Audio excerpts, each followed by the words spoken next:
Exomologiste tokirio te agathos alleluia. Otis ton neona to eleos aftu alleluia. Materials. What do you mean by that? When I say that, I'm talking. Wait, SI, jump in here. if I'm gonna speak, are you gonna cut me off? Yeah, I'll be calm. You can't. Yeah. You're gonna hate this point, bro. When I say, okay, when I Jump in. I'm not involved. Yo, hear this. My God, brother. yeah, when I deny We're not related. so when I say I deny the meta ontological thesis, what do you think that means? You already told me. What did I say? When I say I deny the meta ontological thesis of active potency, of the You said that you deny the distinction is in the modes. That's what you said. mode of what? Mode of being. And what does that mean? You already told me that you think. Yeah, what does that mean? What's that got to do with this point we're asking you? Because I'm saying, We asked you. I'm saying, We asked you. What's the distinction in them? Wait, what I does said- what mean? What did he say? What does what this mean? is what I said. We asked you. I said, We asked you the question. What is the distinction? I'm trying to Hold on. But record. you've not answered the question at any time. No one here understands what we are right now. I'm trying to record. Hold on. So tell me, you said the distinction for atom potency is not in the mode of answer being. my question. What is the distinction? You didn't answer my question. No, because I asked you the question, you and then you said the how, and that's same as a mode. I didn't So I say asked that. you, what is the distinction I grounded said in? it's a distinction in how they function, but you didn't answer my And question. how what functions? How what functions? Active potency. Now can you answer my question? When I say I deny the meta-ontological thesis of active potency, what do you think that means? You already told me that you think it's not grounded in the distinction of the mode of Okay, being. so what you just presupposed that when I said That's what he just said. oh. You want head. Look, this is how the discussion came from. You asked me what's your kind of change. I said there's a disposition that manifests. Did I say that? Which you and then agreed that Did when I I say said that's the same when I say That's the an active end potency. definition. Hold on. He said then he agrees that definition. I said okay, so in that definition it's act to potency to act. So they already accepted my distinction there. The Okay, metaphysics. that's what he was, He yeah. then said that that I presupposed something, but I said no, you accepted it. Okay, I see. And then I asked you, you said no, you presupposed Okay, that's not- the meta. No, what you then said is that I presupposed the meta-ontological thesis. Yeah. And then you said, now you've asked me what that is. I told you. I said okay, hold on. I said okay, granting that that's not true. What is the distinction grounded in? Hold on, when I'm done, and then I'm recapping. You said to recap. I'm I recapping. didn't get to recap. No, but you're misrepresenting I already. don't agree with the recap. Hold on. Can I So speak? wait, so what did I say before? Okay, when I asked you, when you asked me what's my kind of change, I said there is some disposition that manifests, right? Mm-hmm. You then said, okay, how is that any different from potency? And you define potency as just being able to act, right? That's what you said. I agree with just that. So then you're No, able to one act. second. I agree with just that. Does that apply any meta-ontological thesis? With that, just that proposition? Yes. Or no? Yes. What meta-ontological thesis? It would imply ontological pluralism, which is a That meta-ontological applies thesis. pluralism. Ontological To say- pluralism. to say, that there's different there's different ways I know of what it existing. means. I know what it means. Yeah. But Yeah. to say a thing acts, that's ontological pluralism? No, you said. That's you, what he said. No, I did not say that. Yes, you said. I said. You I didn't asked say what's a the thing difference? acts. You said it's the Yes, you ability did. for a thing to act, Yeah, that's what you said. And does that proposition? which is different from Well, saying a thing acts. Yeah, does that proposition assume anti-pluralism? Well, if you say that there's a difference between act and potency, and the difference is going to be yeah, exactly. If you're So saying that there's so a you say difference, that proposition, yeah. there is a potency that acts. The thesis that it One represents, second. yes. There is a potency that acts. So Potency that goes- listen. Let me explain it. Let me One make it second, simple. one Let me make second. it simple. Why you say 1 second? I haven't spoken, bro. Let me talk. Because Look. are you speaking to you yet? Huh? I'm speaking to you now? Yeah, you're speaking to me. Okay, but can So I say my point? okay, say your point. Say your point. He asked me, what's going to be your kind of change? I appealed to dispositionism. Yes? He then said that that potency is going to be reducing from potency to act. Oh, you didn't say. What did you say again? I said the ability to. The ability to act, right? Does that proposition, ability to act, does that assume any meta-ontological thesis at all? Just that proposition. The statement ability to, okay, so it depends on the context of the conversation. So in the context of the conversation that you're talking to Ananda, in the context of the conversation you're differentiating between a state of being that's actual, which means a state of being that's actually there, and the ability to act, because a being having the ability to act will at least assume that there's some being that's actual. Yeah, but we didn't. Otherwise, we you wouldn't be able didn't to abstract the idea that there's there's a being with the ability to act. Wait, hold on, because this is where you're clapping. Because when I then said to you that when you said yes, I accept that to mean. Hold on. Because when you said that, then you accept that what I said means the same as what you meant by disposition. I said already you've accepted the thesis in it. I haven't presupposed it. I said you accepted it, and you did. as he's just explained. Say what, like? Well, I never said yes. I didn't. You're clapping. I didn't. You're clapping. So you didn't say yes to the same thing. I didn't say. I said that's. Wait. So you didn't say that you agreed with me that what I said and what you meant was the same. You didn't say No, that. you didn't apply the middle ontological thesis. Oh, wait, but no. you did now. Okay, wait. Let's agree on this. Wait. Hold on. I'll agree. Wait. Hold on. Because what did you say? Hold on. Because what I said is that when you accepted what I said, you said that after that, when you had accepted it. Hold on. Because this is a chain of events. When you accepted what I said, I take that to mean. You said yes. Then after, when I pointed out that by doing so you've already accepted my point, you said no, you presupposed it. But as he's just explained to you, it's already the point about disposition means the potency to act. Yeah, that's what I agree. No, but you agreed. But already in that is the concession we're talking about. So I didn't presuppose something. No, It's you there. didn't. It is because potency to act already presupposes the two states we're talking about. No, it doesn't. Yes. Yes, it How does. does it not? How could Yeah. you have... Because you can have potency act without having to this middle ontological thesis. Okay, would you agree? Because You- the No, distinct you. ontological thesis just means that there's two ontic states. That's all it means. I know, but you can have potency act so without that that. means You that don't- you're saying that they're the same ontic state. Yes, you can have that. So you mean that act and potency Potency are the same, exactly the same. That's a contradiction. No, it's not. That's a Then contradiction. there's It Listen. can literally just reduce to this. Wait a minute. You said that's not a contradiction. I'm going to formalize it as a P and not P for you right now. Yeah. So potency is when something, by definition, is not actual. Yeah. Right. So if X is not actual and actual, that's a P and not P. When I say that, That's a P and not P. You're not tracking. Why am I not tracking? You're not tracking, bro. You're not tracking. Say what lie. when I say it's the same ontic state, I'm not collapsing them together. If Where they are you the gonna get same that from? ontic state... Okay, then so you're there's a collapsing them okay. together. Oh my gosh. Wait. He just said he's not collapsing them together. So they're different. So they're different, right? They're different. At the same There's time, no different modes of being. Are Here. they Okay, different so- ontologically? Yes, but there's So no then different they're Then they're different modes of being. That's If they're different, there are different ways how if a they're thing different exists. ontologically, in what way are they different ontologically? That's why I Yeah. asked him in to the, wait, in the wait, sense wait. of their function, how they function. Then that's the way that they're different. different. Which is a No, mode, that right? doesn't mean they're way Yeah. different. Which is a mode. Yeah. What's the difference between the way something acts and the mode in which something Which is what I acts? told Because you. we're speaking in mode of something, I said we're speaking about the meta-ontological thesis, which no one here Which is accepts. Well, the We're talking mode, about how the different the meta mode of being, ontological by the way. thesis means that there's two ontic states, like we said before. There's two different So ways if of- we say mode of being means two ontic states, What do you- and we've just concluded that they are two ontic states, then we are saying that they are two This will clarify. ontic states. Ontic states. Two different ontic states. This will clarify. What do you think the difference between ontic pluralism and ontic monism is? Why would Okay. that- Listen. So that's the whole point of it. Yeah. Wait. I will answer the question to be fair to you, okay? For this purpose of conversation, the only difference between the two is that monism would imply that they are the same ontologically, they're the same ontically.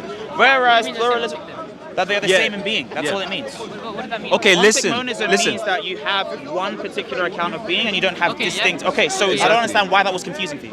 Okay, Yeah, go ahead. to continue, Yeah. what we're trying to work out is whether or not, given our ontic commitments or our ontological commitments, Yeah. whether there are different types of being. Yes. Ontological pluralism, at least for this conversation, as you accept, means that there are multiple types of being. You can have non-being, which of course isn't being. Then we can have actual being, and then we can have being in potentia. Do you accept that those three categories of being exist? No, in the pluralism. No. No. I'm asking you. These three categories of These being. categories of being, are they this? Okay, which one of those does not exist, or is not the case? They all exist, but in the same sense. Oh my If they gosh, exist in that's the a same contradiction. sense- No. If they exist in the same sense, then they mean the same thing. No, they don't. What does sense mean? What does sense mean? Sense is a meta-ontological thesis. No. The meta-ontological thesis. The The thesis is the thesis is what you're describing.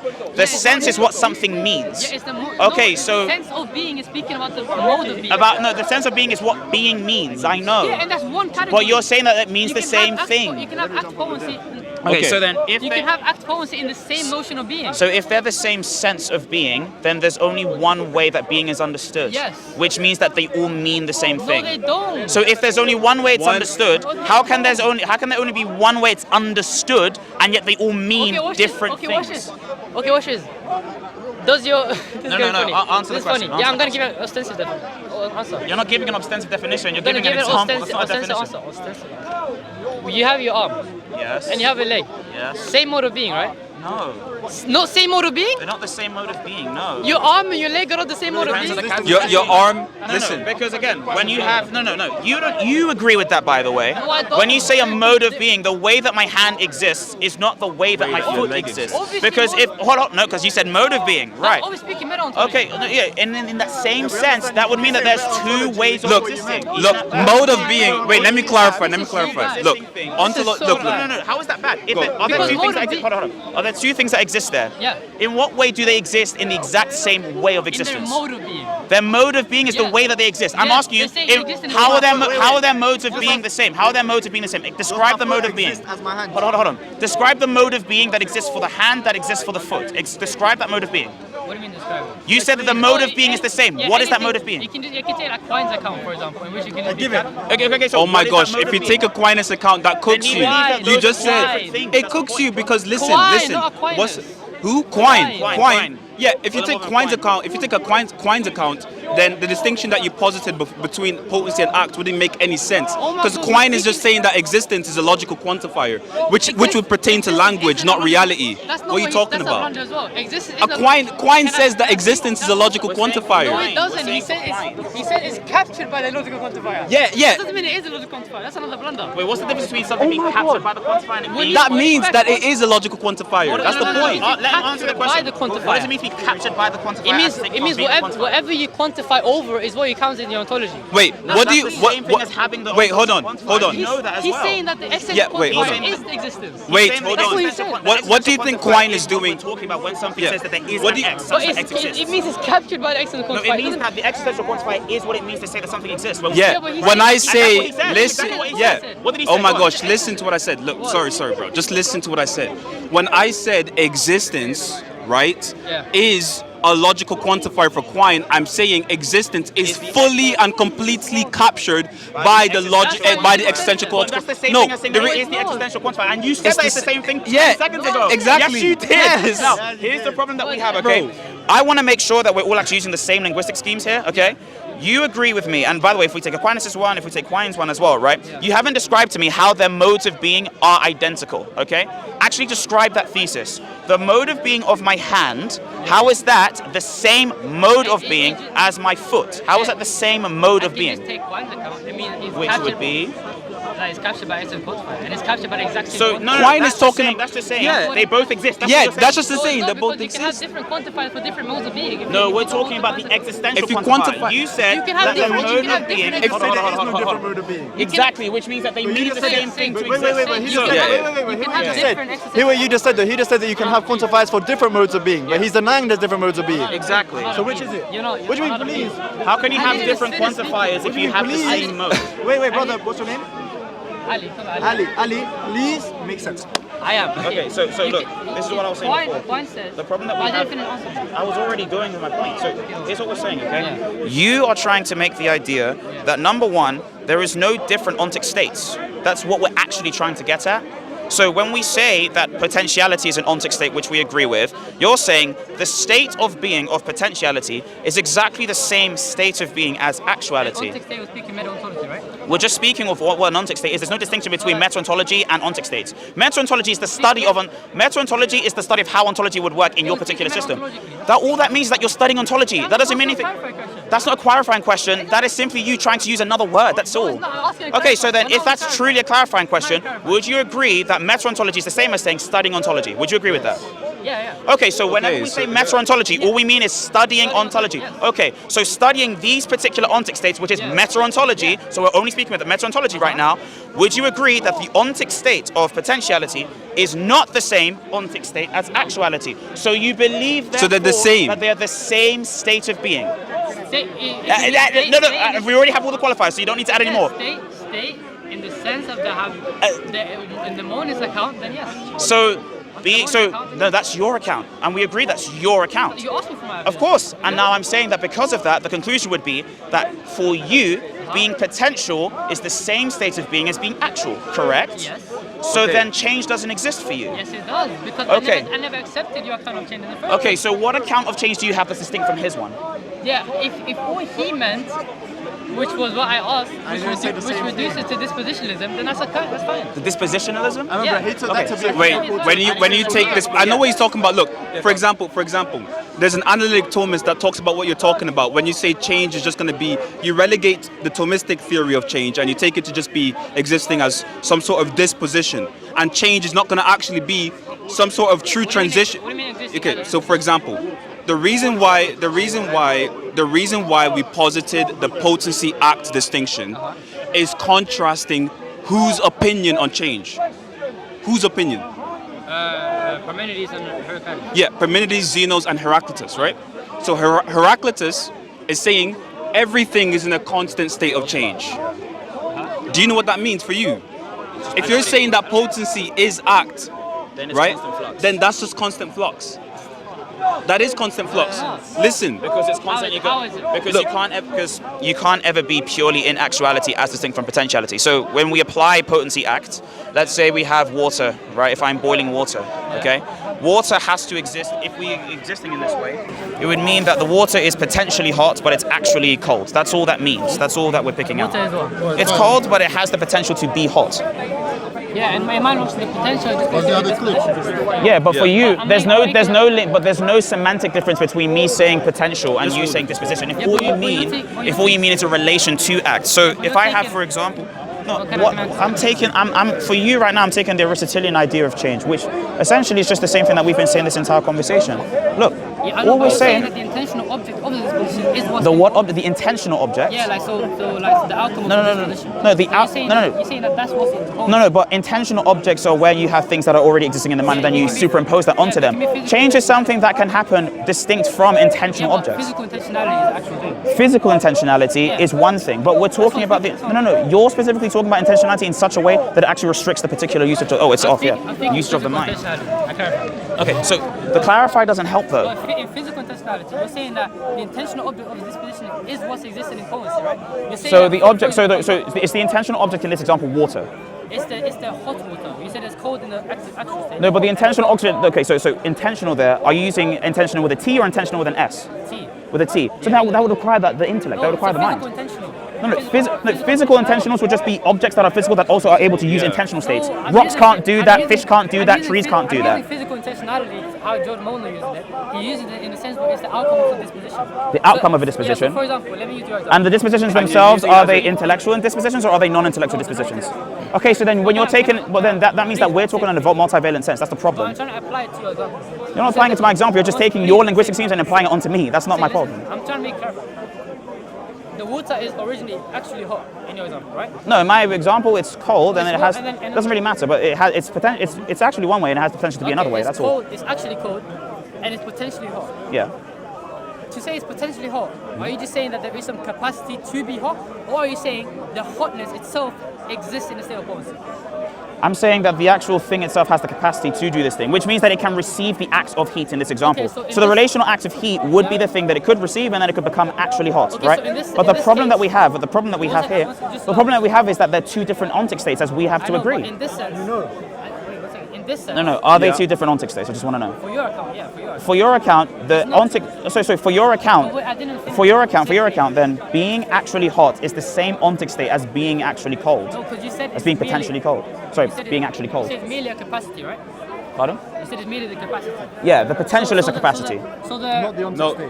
not the ontic state. It depends. Please, It's a different kind of ontic state because it's not non-being, but it's not actuality. So it's potential.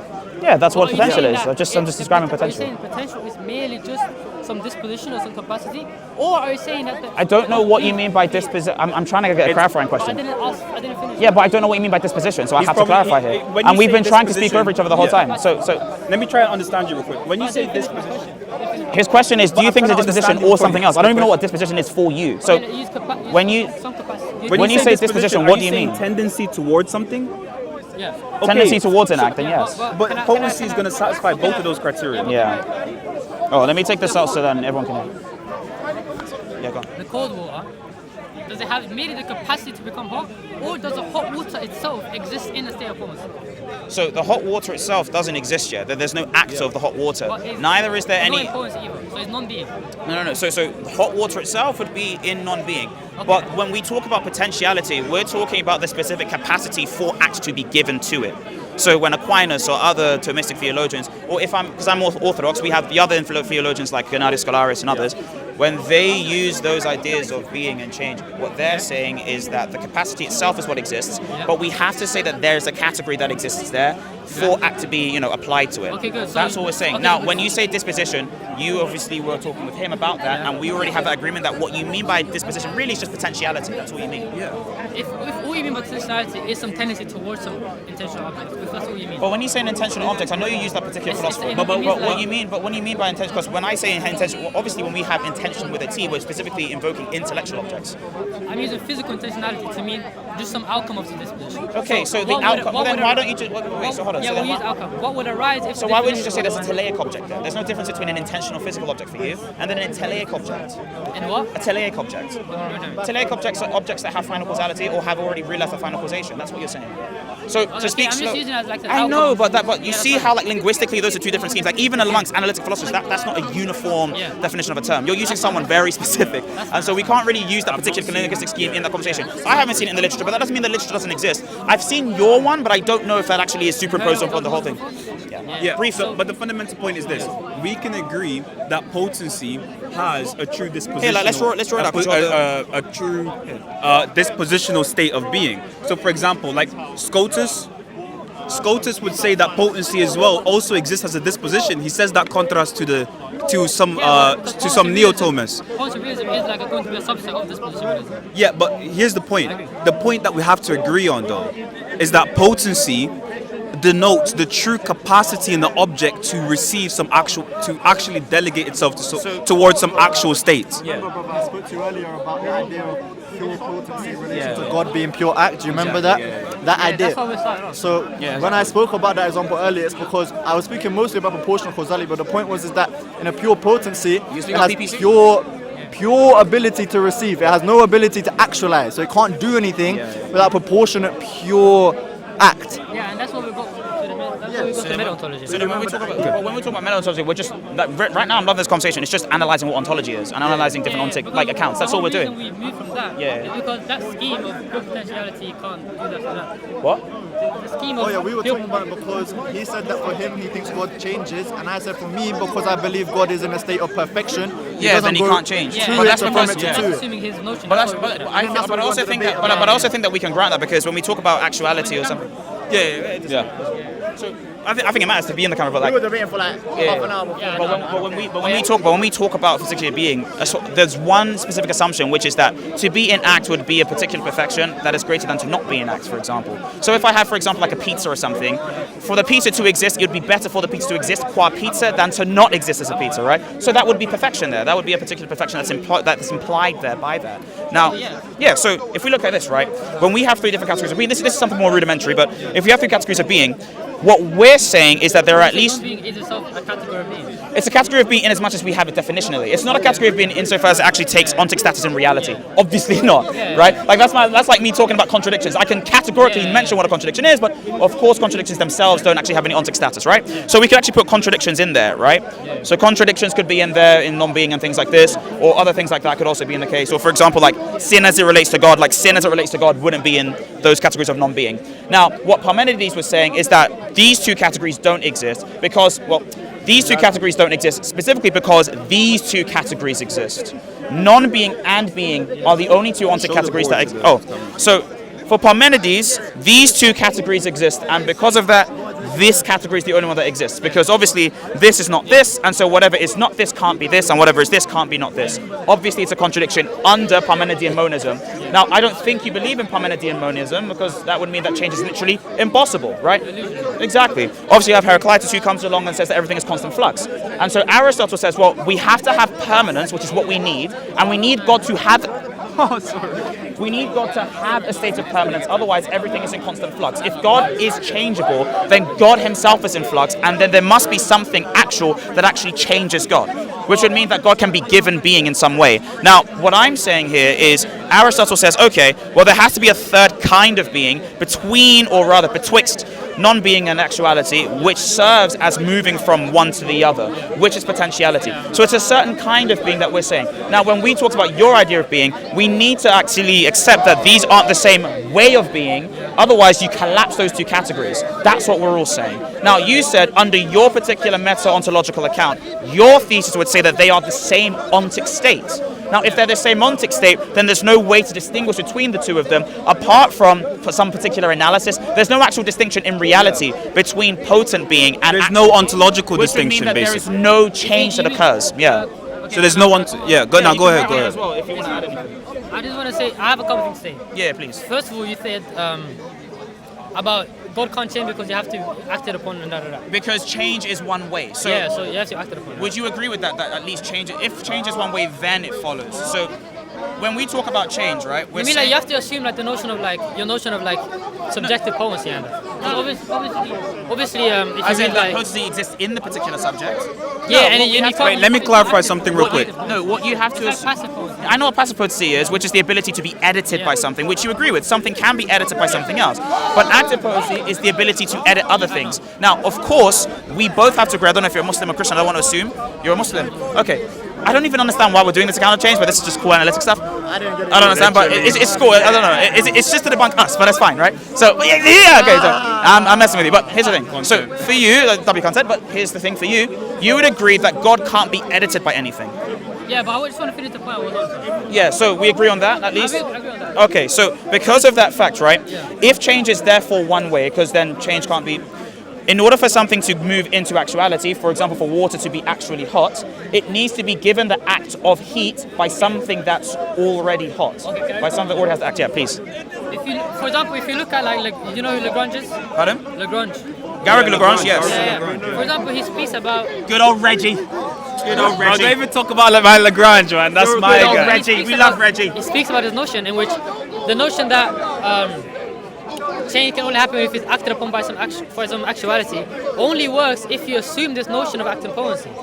He says it in his work. He says if you have to assume this notion of your notion of active potency. No, all you have Wait, to no, assume no, is only- that there are two descriptional categories. That's what you Yeah, have to in which they're assume. not in the same mode of being. Wait, hold on. You have to assume Hold on. that- Let you me already clarify. agreed- Wait, let me you say already something. agreed Wait. No, I didn't No. The difference. Okay, let's agree on this. Change itself is a relation between potency and act. Would you at least agree on that? I wouldn't call it.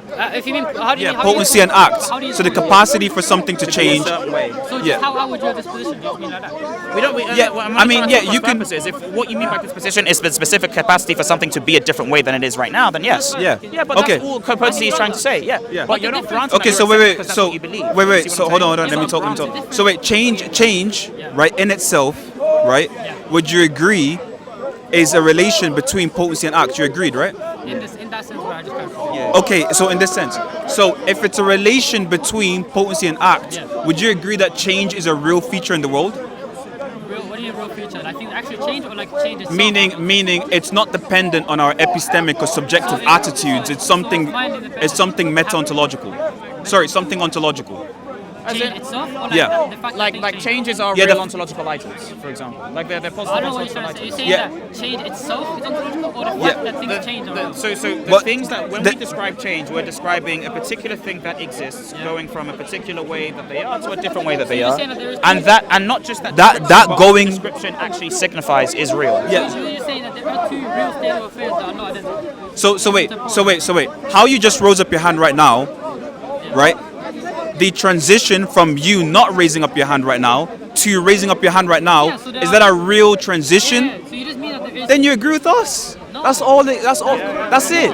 That's it. For example, The difference yeah. is, I'm denying that these are two different modes of being. That's not what I'm But denying. Wait, if they're hold two on, hold on, different hold modes on. of being, then That's they're two not different. the- Wait, hold on, then hold they're on. the same type of being, Wait, which means that to say that something is in potency is to say that something is in act.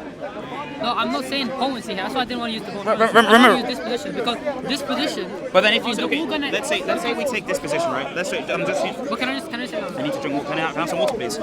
So to this say, point, He's talking. yeah. But Okay, there's I one say- thing that he has to say first, What which can I is say? I don't use the word potency because it assumes this type of language that I don't want to use, right? We have the disposition and we have. so It'll be disposition. some disposition, which is going to be some property, right? And you have the being, Yeah. the object, right? Some Both of property, them- but those properties aren't the same kind of property. But wait, They're not the same this kind of position, property. wait, even if you take this position as a property, it's still going to be a specific type of property. It's going to be a relative property, right? It is a- So it's going to be a relationship Different- between two things. different- No. Like for example, I have the disposition to move from here to here. Yeah, but So there's a relationship between here and here. But disposition itself is a relative. What you manifesting I'm is not gonna saying be- that this. Look, If the disposition bears a relation to something, so yeah, it it has a relative. relation. It has to be relative if it bears a relation. No, I'm Yeah. saying Like if I, it's- for example, if I'm not saying it's relative. I'm saying But it these bears the bears a property of being a relation. Yeah, which Okay, would but mean you're it still has saying to be that related. disposition is fully intrinsic to you. So yeah, well, the disposition is so it has two properties in the disposition. It has a twofold distinction in its properties.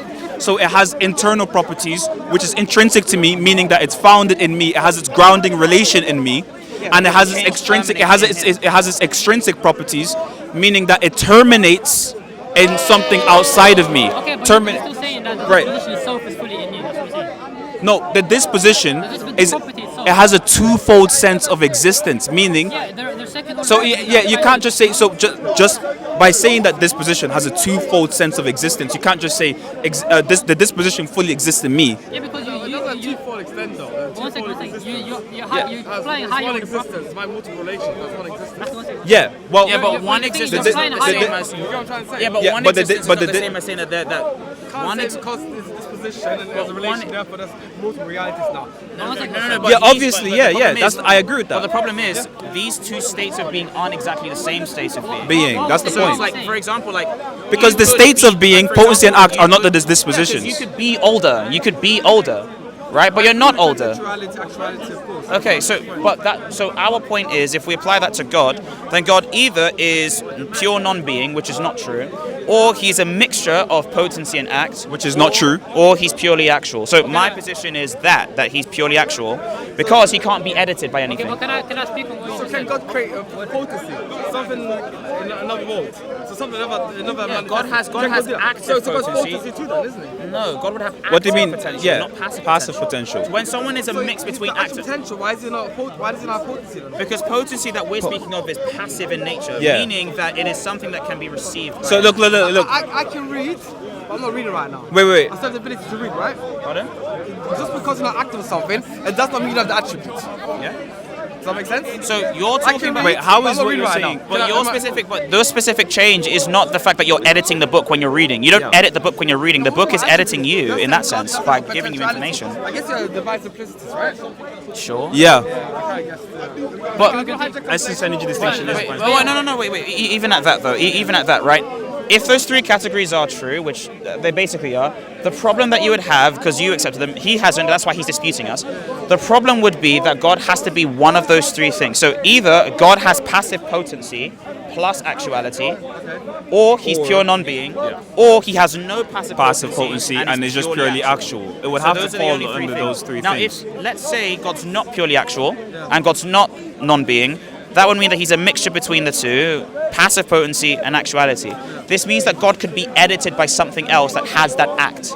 I think you're creating a problem, but do you realize divine simplicity itself has its own problems too, right?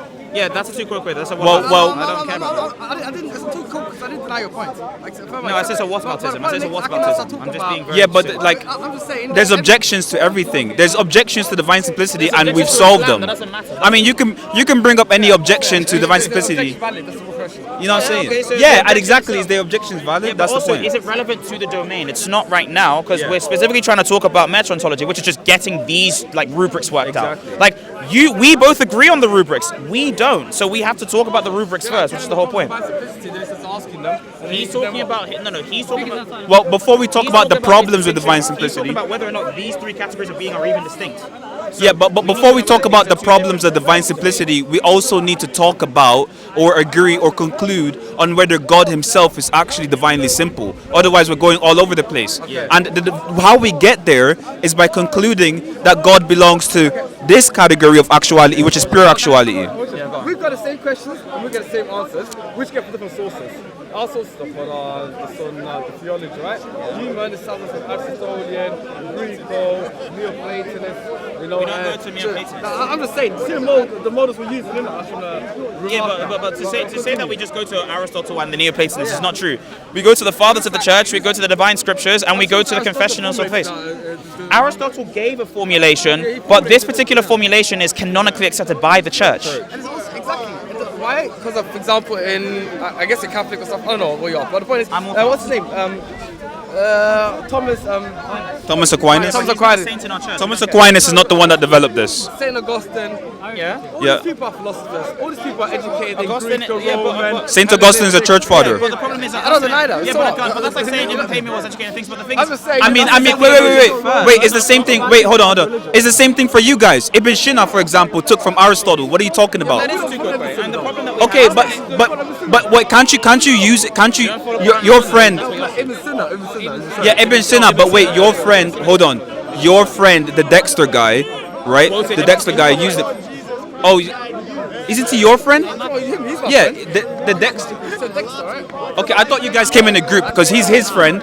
So the Dexter guy, that's Salafi, right? He uses Ibn Sina, and he doesn't agree with his theological conclusions, but you could use him for philosophical support. Would you agree? Otherwise, Dexter was just doing rubbish. What is coherent and what is not. What makes sense doesn't make Okay, so exactly, I fully agree with you. So now, let's talk about. So now, let's talk about why.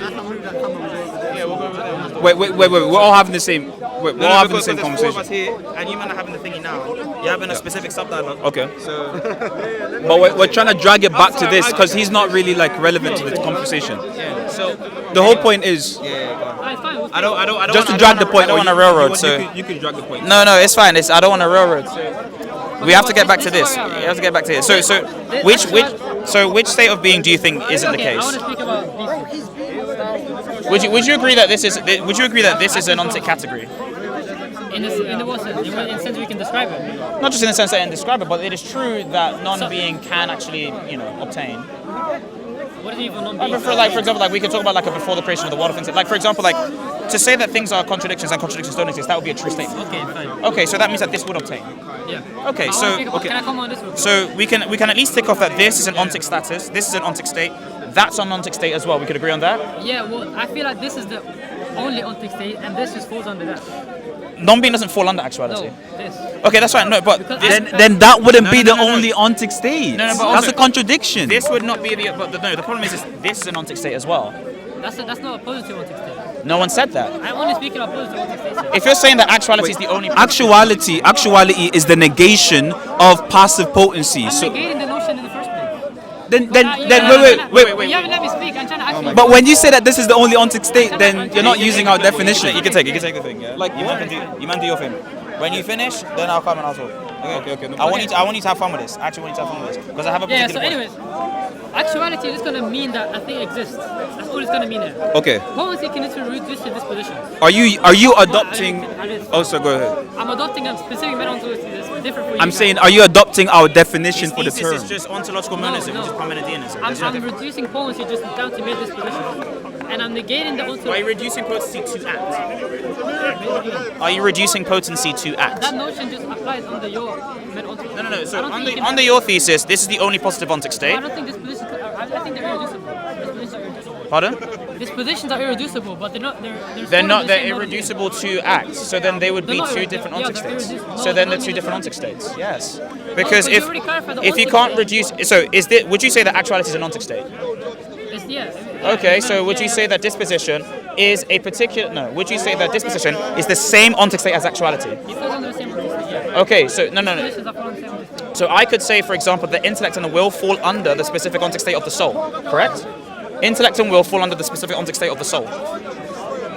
Intellect and will. You don't think intellect is in the soul? I think your soul exists extramentally. Your intellect is in your mind. That's two different. Yeah, the intellect is not something just purely physical, though. No one believes that. Extramental. Yeah. I mean, the intellect. the soul is. The soul being extramental just means it exists. No. You're saying that the soul literally exists outside of my particular mind. Okay, Exactly. that's what you're saying. Yeah. But they're all saying that it's not determined by that. I'm specifically saying to you that the mind has particular aspects of itself that aren't physical, But do you think? which we agree do you with, think right? Extramental and instrumental existence is the same mode of being. Like extramental and instrumental, they're not the same mode of Yeah, being. so No, if they're different modes of being. If But intellect is instrumental and soul is extramental, then not the same no, mode of being. that's not going to follow. So, No, oh my gosh. no. What I said, you can't repeat what I said. Take this. I'm gonna come on. Look, what I said, because I need water. What I said is that the soul has particular properties. That would be intellect and will. Okay. Right. Like the will doesn't exist in your chest, for example, right? Okay, so it exists in the soul, right? Yeah, it exists as an aspect of the soul, exists in the soul. When I say in, I just mean it's a particular property that pertains to the soul. Intellect is the same thing. Okay, so by agreeing with that, you wouldn't say that the specific ontic state of your intellect is the same as the ontic state of your will. Those are two different ontic states. Now, You one said can the fall properties- you under said the properties of the soul. the properties of the soul, And but the they can soul- still, and so but the- they still have an ontic state, though.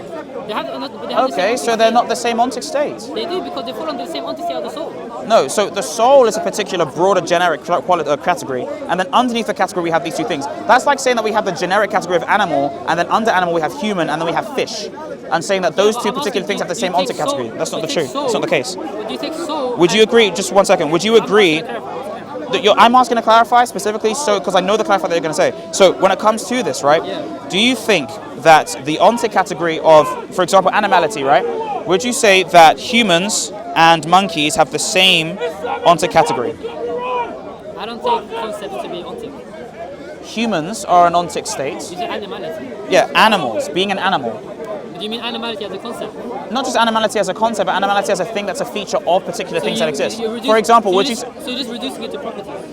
Even if I was to reduce it to a property, it doesn't matter. Because you. What's say the difference between saying that this is a category and this category is a property that also pertains to these Because if particular you don't things? reduce to properties, you're saying that there is some ontic item that you committed to. It's called animality.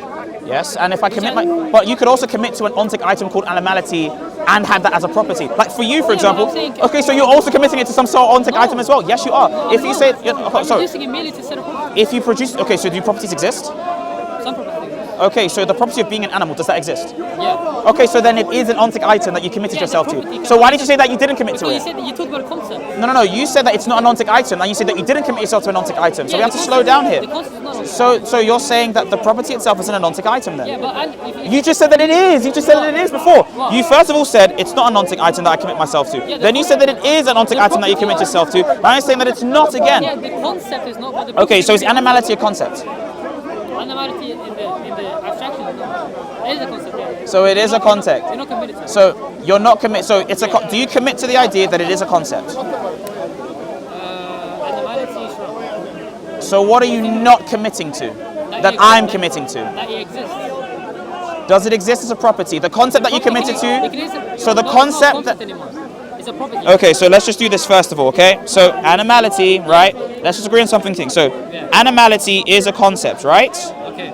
Okay. The concept is- Do we commit to this?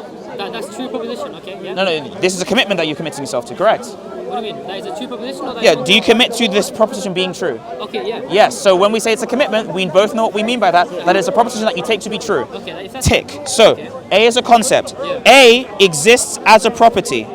Now we're speaking in different sense now. Does it exist as a property? But it's a different sense now. Does it exist as a property? The proposition. Yeah. Not just the proposition, but what the No, this proposition proposition actually... is true. So, okay, so this proposition is true. Yeah. And the thing that it picks out in reality is also the case, correct? Uh-huh. Okay, so you commit to that, I commit to this proposition is true. meaning that you commit to the fact that A exists as a property, yes? Yeah, as a property, not as a concept. So you don't believe that A exists as a concept? No. That you just committed to? There's two different senses. It can be the concept and as a property at the same time. Are they both a concept In and a different property? senses. This is what I'm saying. This is what I'm saying. What I'm saying is that this particular concept of animality also exists as a property that we can commit ourselves to. Senses, right?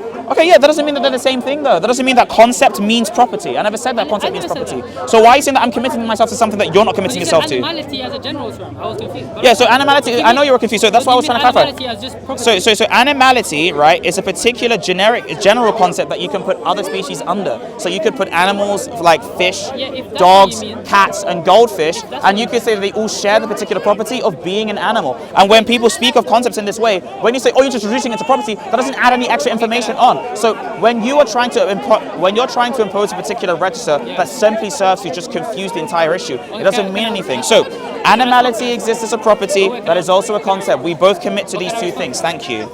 Go on, yeah. When you say animality is an abstraction of the different things, the extensions, right? That's a set of different things that have this property animality. Yes. The set itself is not going to be. I'm not going to be committed to the set, but I can be committed to each of the ones that have the property. Wait. So the set is the group. So the set. Yeah, I'm Okay. committed to the set. But I can be committed No, to wait. Hold on. No. 1 second. Wait, can you quickly steal my word? I just said. So look. You're saying. Wait, can you please just I am. I'm using the right word. Can Yeah. you explain exactly where you are right now? Wait, can So you- where we are right now is discussing the ontic status of properties and concepts. So. Well, can you steal my word? Just said? Okay, Just so I don't understand. the stillman of what you had said would be as follows. You would say that animality is a property. So A is a property, okay? So you could say A of X, okay? So X would have a property A such that X has A, okay? But that doesn't mean anything other than this property is had. Now you could say that there are different particular individual things that have property A. You are also saying that you do not believe that the group A exists. Yeah, the set doesn't exist. Yeah. How would the group not exist? You can have the property that exists, but the abstraction of the extension not exist. There's no contradiction. The abstraction of the extension is just the group existing. the- That's the like set- saying that's the set. that's like saying that there are individual players in a team, but the team doesn't exist. Oh my! Wait, that's not what it means. Look. That's you can exactly have- what wait, it one means. second. Actually, One here, second. draw this. How is what I'm saying different from the objection that you're going to respond to now? No, look. When you say set, hold on. The set is the group. The set is the group. So you're saying that group is all has Hello? A. That's what you're saying. That's what puts them in that. Yeah, group. so when we talk about sets, we specifically mean a group of things. That's all a set is. It's just a group of things. Now, you can group different things in different ways. Now, if I say that everything has a property like X, then I would say that it stands to reason that you could group these things as having that I particular can property. be onto committed to A, B, and C. Yeah? Do I have to be onto committed to the set now? The set itself. The set itself. Do I have to be committed to the set itself? If the set just means the group A, B, and C, then yes. So if I'm committed to members in a set, I have to be committed to the set itself. Because the set represents the particular members in But I it. don't have to be committed to the set itself. I can just be committed to the members. Now, what's the difference between the set itself and the members? The set itself contains the members. No, what's but the difference? What's the difference between Yeah, the I'm set telling you, itself? The set contains the members, but the set itself isn't something that I have to be onto committed to. What It's is onto what is committed the to set? members. What is the set? The set is the group of all members. Does the group exist? The group, if you mean the group as a set, then no. So the group The is this. No, members no, can no. exist, but the group doesn't have Set. to So exist. set means group. We know this, Set is a collection of elements. That's how it's defined. which is a group of elements. If we Uh-huh. look at Halbach, if we look at Hodges, I the know. same logicians, It's- they believe that set just means group. I'm just trying to be simple for the audience. I know. And you know that there's no linguistic or semantic import that's lost if I say set means group. A collection of elements just means a group of elements. I know. Means a group of things. Yeah, but Okay. Does the group exist? I don't need to be committed to the group, to be committed to the element. So how can the elements exist, but not the group of the elements existing? Because I can say that I can be committed to A, B, and C without committed to the set of A, B, and C. But the set A, B, and C is the group A, B, and C. The set itself, I don't have to be committed. I can be committed The to the set members. itself is the group. The set is a collection. It's not identical to the group. It's a set. It's a collection of. it's a collection Wait. of elements. So the set of the elements is not identical to the group. The individual set is not identical to the group. No. Look, if I'm committed to, if I'm committed to a football team, as I said, I'm committed to the members. Tell us, man. Do Tell I- us what's going on. Listen. Look, I think you're confused. No. Can I- I'm not confused. I understand what you're saying. He said that the set is not the same thing, or rather, if you're committed to the set, you're not committed to the group. Now, what that means is, remember, a set is a group of these elements. That contain I didn't X. say That or possess X. So that possesses. It's just a way of grouping things. Okay, That's yeah, all it yeah. means. Like if you have a team Real Madrid, the set of players that play for Real Madrid would be what Real Madrid is. Yeah, Real Real Madrid. Madrid team. All Real Madrid describes is the group of players that play for that team. That's what it's describing. He's saying I could be committed to the players without being committed to the team. Yeah. To the group of players without being committed to the team. Thank Okay, I you. can show an example. So you're If I- committed to the group of players without being committed to the Can I show an team. example? Thank you. That's what we're saying. Yes. Can I show an example? Go on. Yes. If I have my, let's say I adopt this better ontological thesis. Let's say I adopt this thesis. Well, in all you're adopting is a way of describing being. I'm trying Let's say I to adopt this criteria of existence, in which anything that exists. hold this, please. Anything that exists is perceivable. Let's say I have Is this yours? Is this your one? Yeah, I'll hold it. Is this your one or is this my one? Who do you want this on? Are you Muslim or Christian or?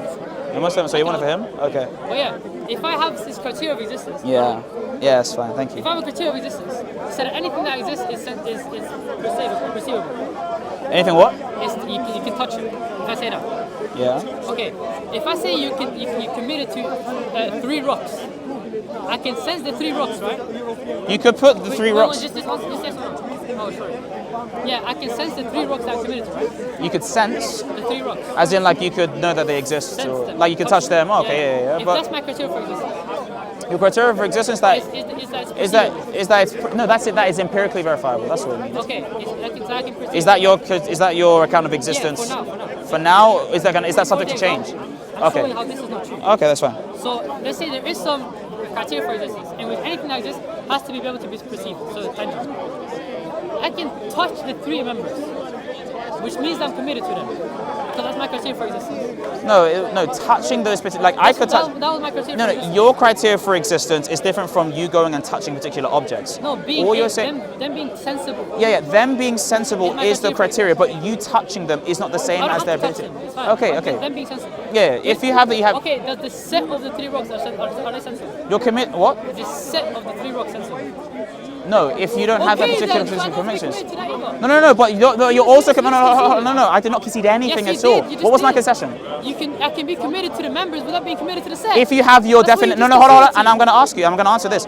Only if you believe in that particular kind of being, which you said that you're only using for the example. It's just a counter example. But it's only but that's only specifically for that So it's account a of being. counterexample. But if you have a particular account of being, your methodological Okay, so account of under being, that- which is different, which actually accepts particular ontic items that don't have to only be sensible, I'm giving a then that would mean counterexample. that that's different. I'm giving a When we counterexample. talk about set Wait, specifically, but hold just on. When we talk about under- set, when we say the set specifically exists, we're saying that those group of objects Okay, but exist. listen, under that- If by the set itself, you're saying, can you touch the group of objects? Yes. But when you're specifically saying that, you're pumping in my particular account of being, which actually accepts non-physical objects. Now, what you're saying, hold on. Let's use the same. Answer the question. Let's use the same example because I want to make sure that we're clear. I just want to use the same example. Answer the question. I want to make sure that I'm being clear. I'm making a clarifying question. You finished and you asked a new question. No. I'm doing. It's the same question. It's a clarifying question. It's just okay. So it's the same clarifying question, right? Okay. It's not My the same so exactly. So my same clarifying question is as follows. Okay. When you say, "Am I touching the set?" Do you mean by set the group of rocks? The set is the collection of elements. But So can I ask are that- you can touching I the ask- collection of elements? You're not touching the collection, no.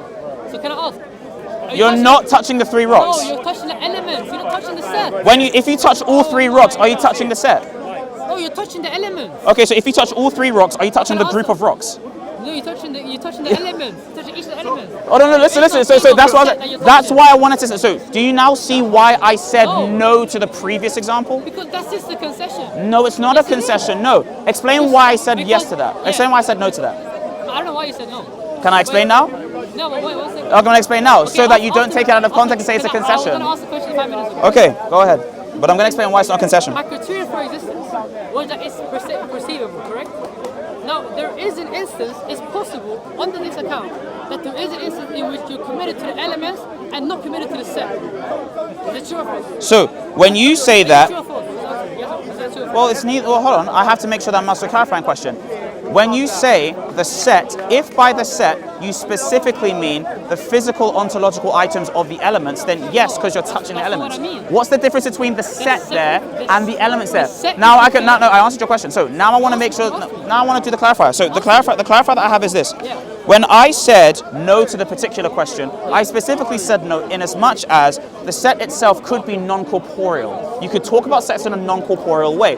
But when he's exactly, so it's not a concession. So when it comes, no, it's not a concession. No, it's not a concession. So the point is, so you believe that sets are actually things that have anotic status that aren't physical. It's for the counterexample. No, the counterexample specifically is proving that you can be committed to elements specifically Without the set. without the set. That's the point. But You when said you're that's committed the to them, no, but the only way that you could do that is if you commit yourself to a specific category of being that you don't commit yourself to. It was a So the counterexample counterexample, you no, conceded to. but the counterexample that I didn't concede to the counterexample. I granted the conceded to the counterexample for that particular being, and then I said specifically to you, yes, if by the counterexample you specifically mean that the set is simply the group of elements, but the group of elements is physical because the elements themselves are physical. Yes, when you touch 3 rocks, you're touching a group of rocks. That's what you're doing. Are you touching the group or are you touching 3 rocks? You're touching the group of rocks. Yes. You're touching 3 elements. What's the distinction between a group of rocks and the elements themselves, the rocks? The group doesn't exist. It's not a thing. That's the point. The group doesn't exist when you touch the 3 rocks. It's the 3 rocks that exist. The 3 rocks exist when you say, okay, so when you say, The linguistic convenience yes, but the linguistic convenience actually picks something out in reality, which is these 3 rocks. The linguistic convenience itself isn't. The linguistic convenience itself is I'm talking about the set of an object, a set of objects. You're not touching the set. You're touching the 3 elements. When you touch the 3 elements, right, you are touching what those 3 elements signify in plurality. Are you talking about plurality of elements? There is a plurality of elements. No, are you touching a plurality of elements? Yeah, you're touching each of them. So you're touching a set of elements. You're not. Thank you. You're touching- What is the distinction between a plurality of elements and a Because set you're of touching elements? Each of the elements individually. So, for example, Not- so look, even you, each of the elements significant, but and not the category. but you're touching a plurality of elements. Now, would you agree with me? Would you agree with me that the definition of set would fall under the definition of a plurality of things? That a set is Collection of elements. okay. So a plurality. So a set also would be a category under plurality. No, a set is a collection of elements. Okay. Would you say that a set, which is a collection of elements, exists as a plurality of things? Not necessarily. So you could, no. You could have empty sets. You could have empty sets, for example, nothing that exists, but there's only one empty set. There's no multiple empty sets. Yeah, but you can. So why do you say there's empty sets? There's only one empty set. But that Yeah, being you said, can have empty there's, sets. no, you can't have multiple empty sets. You can only have one empty In set. the sense that you can write different. An empty set is just one set, I know. and they're all reducible. There's I no know. distinct empty sets. I know. Now, that being said, when we have a plurality of things, right? If by set you mean a collection of objects, right? A collection of elements, then the empty set technically is a bunk set. It doesn't actually count when we talk about sets. As Halbach notes, as Hodgson notes. So I don't know why you mentioned empty sets. That's a concession. Now, when it comes, An empty set is not a set. an empty set isn't a set in the sense of what Halbach and Hodges But talks is it a about. set? Not in the sense that Halbach and Hodges talk about. If Halbach and Hodges, Wait. So an empty not, set is not a set. it's a bunk set. It's a bunk set. But it's a set. It's just No, it's a bunk set. So it's a set though. It's a bunk set. That doesn't mean it's not a set. No. It means that it's not. No. When we talk about, okay, so if the criteria for being a set is that you have elements within it, then it wouldn't be a set. As Halbach and Hodges note. Would you agree with that? For instance. Would you agree with that? For instance. You're not going to agree or disagree. Okay. I need you to agree with that. No. Answer the question and then give your answer. Then give your particular clarification. All right. He's not going to answer. Okay. Why are you getting like? No, there's no issue. Look, I'm saying to you, as Halbach and Hodges note, when we have empty sets, technically they're bunk sets. They're not going to have the same category when we talk. Yeah, so if a set is a collection of elements, then the criteria to be a set is that you need to have elements within it. That's why it's called an empty set. So then it's not a set in that It can particular be a way. set. Not in that way, no. Not in that way. Okay, so it's not a set then, is can be a it? set. Not in that way. We can talk about empty sets only conceptually, but we can't actually pick out anything in reality. You talk about sets ontopy anyway. You talk about all sets are conceptual. That's the whole point of argument. not all sets are, no. They have conceptual ideals to them, meaning that they have concepts tied to them, but they also pick up things that exist in reality. Yeah, The they groups pick up- themselves they can- exist, that's what we're saying. No, if you're reducing the group to just merely the element. I'm talking about Meaning the set of, itself. no, the set itself is merely the group of elements. There's no I'm talking about the ontic, set itself. okay, so there's a, so then you're saying that there's a, so then this is why I wanted to do the clarifying, which you didn't answer. By the way, you did not answer that question as to whether or not, okay, number one, so no, under both of our views, by the way, and also under the definition of what sets are. So when you have a, Frege believes that when you Frege talk believes that when you talk about empty sets, you can only talk about them theoretically. You can't talk about them actually. because no one believes Because they empty don't sets. exist. Exactly. Because Thank no one you. believes sets Thank are- you. no Because one they don't believes sets exist. exist implicitly. Okay, so when, That's the whole point. wait, they don't exist. They exist in as much as they have the particular elements tied to them. But they that doesn't don't mean exist. You that don't- doesn't you mean don't that they don't. quantify That doesn't mean over- that they you don't don't quantify exist. over sets. You can have an existential quantifier that's tied Yeah, to a but particular you- group. you- Yes. You don't need to quantify over sets. When you say quantify over set, is that different from saying that you can put the existential quantifier for a set? Yeah, you can only committed to sets. You don't need to be only committed to sets. But being ontically committed to a set means that you could take the existential quantifier, put On it the with a Quine- set, on the and that Quine would be account, yeah. true. That would be true. On the Quine's account. Yeah. On the Quine's you account, don't need but to on do the that. multiple accounts as well. Now, there's no argument that you've given. There's no argument that you've given. Thank you. There's no argument. There's no argument that you've given that makes that different. The only argument you gave was a counterexample. The only reason I said yes to the first counterexample was specifically because you have to invoke a different kind of thing in order to talk talk about it. But the problem is you're trying to give a distinction between the two. If that's what you're asking, then no, I would not agree with that. But what you were asking is whether or not you're touching the set. Now, touching the set is different from saying, are you ontologically committed to the set?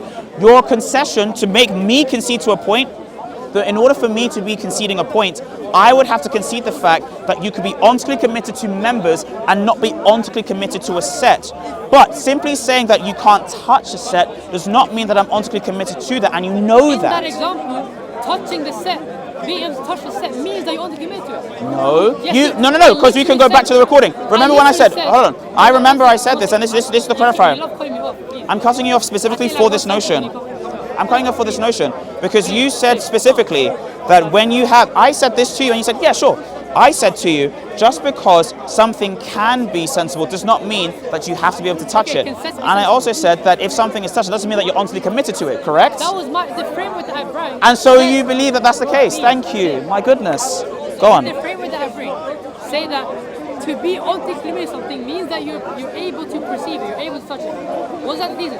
Your ability to perceive it means that you could be ontologically committed to it. That's what you tried to say. But then I said to you that if it's the case that something is touched by someone, is it the case? If something is touched by someone, would that person under this framework be ontologically committed to it? And you said no. No, I said Being apt to be touched means that it can be touched. There's no difference. Okay, but the problem. But then I told you, if you touch something, are you ontologically committed to it? You said no in the previous thing. Yes, you did. No, I differentiated because what I meant. That's what I said. That's why I'm saying. That's why I said no in the previous thing, because you gave that particular qualification. So if what you mean, hold on. So I just gave you the qualification. So if all you mean, specifically in this counterexample, is that things exist if and only if they can be physically apprehended, or that they are sensible, or rather they're just empirical objects. Okay, the extension of all things that exist are just empirical objects. Okay, then sets themselves are just reduced to empirical objects. That's what you're saying. But you're not touching the set though. The sets aren't. You would still be touching, I could still say yes to that. That's the problem. But you're not touching the set, you're touching the element. The set is the group of elements, and the group of elements are the physical things. You're not touching the group, So you're touching the individual So element. okay, so are you touching the plurality of objects? You're touching multiple Okay, elements. would it be correct to say that a set is a plurality of elements? That you could, okay, so if I touch the plurality of elements, I'm touching a set. You're touching multiple elements. You're touching multiple things. But you just defined a set as a plurality of elements. Yeah, a collection of elements. Okay, so if a You're not set, touching a collection, you're touching the element. what does collection mean? There's multiple elements. Are you touching multiple elements? You're touching the multiple elements. You're not touching. Then the you're set. touching the plurality of elements. Thank you. You're just saying that you can reduce the sets to the element. You're reducing the sets to the plurality that they exist at, which is the multiple elements. Yes. So you're saying you can reduce that to element. No, under your particular purview in the counterexample, yes. You didn't say in the counterexample that all the elements are physical things? I didn't say that you can reduce elements to sets. I mean, you can do sets to elements. No, under the counterexample, it would have to be the case because a plurality of elements is being touched there. And you then said, no, you're touching multiple elements. Okay, is a set a multiplicity of elements? Yeah, so you can. So are you touching multiple elements? You're saying you can reduce the sets to the elements, right? In this counterexample, all I'm saying, hold on, in this counterexample, are we saying, I really need to agree with this before we can go on to what you're saying. In this counterexample, are you touching a multiplicity of elements? The clarifier will completely fix everything. Are you just saying that you can reduce the set to the element? That is a different question, though. If you answer yes That's to a that, different then question. that's done. Okay, so again, if I answer no to that, what would the answer be? What would happen? Then you wouldn't be saying that if you touch the element, then you touch the set. Why?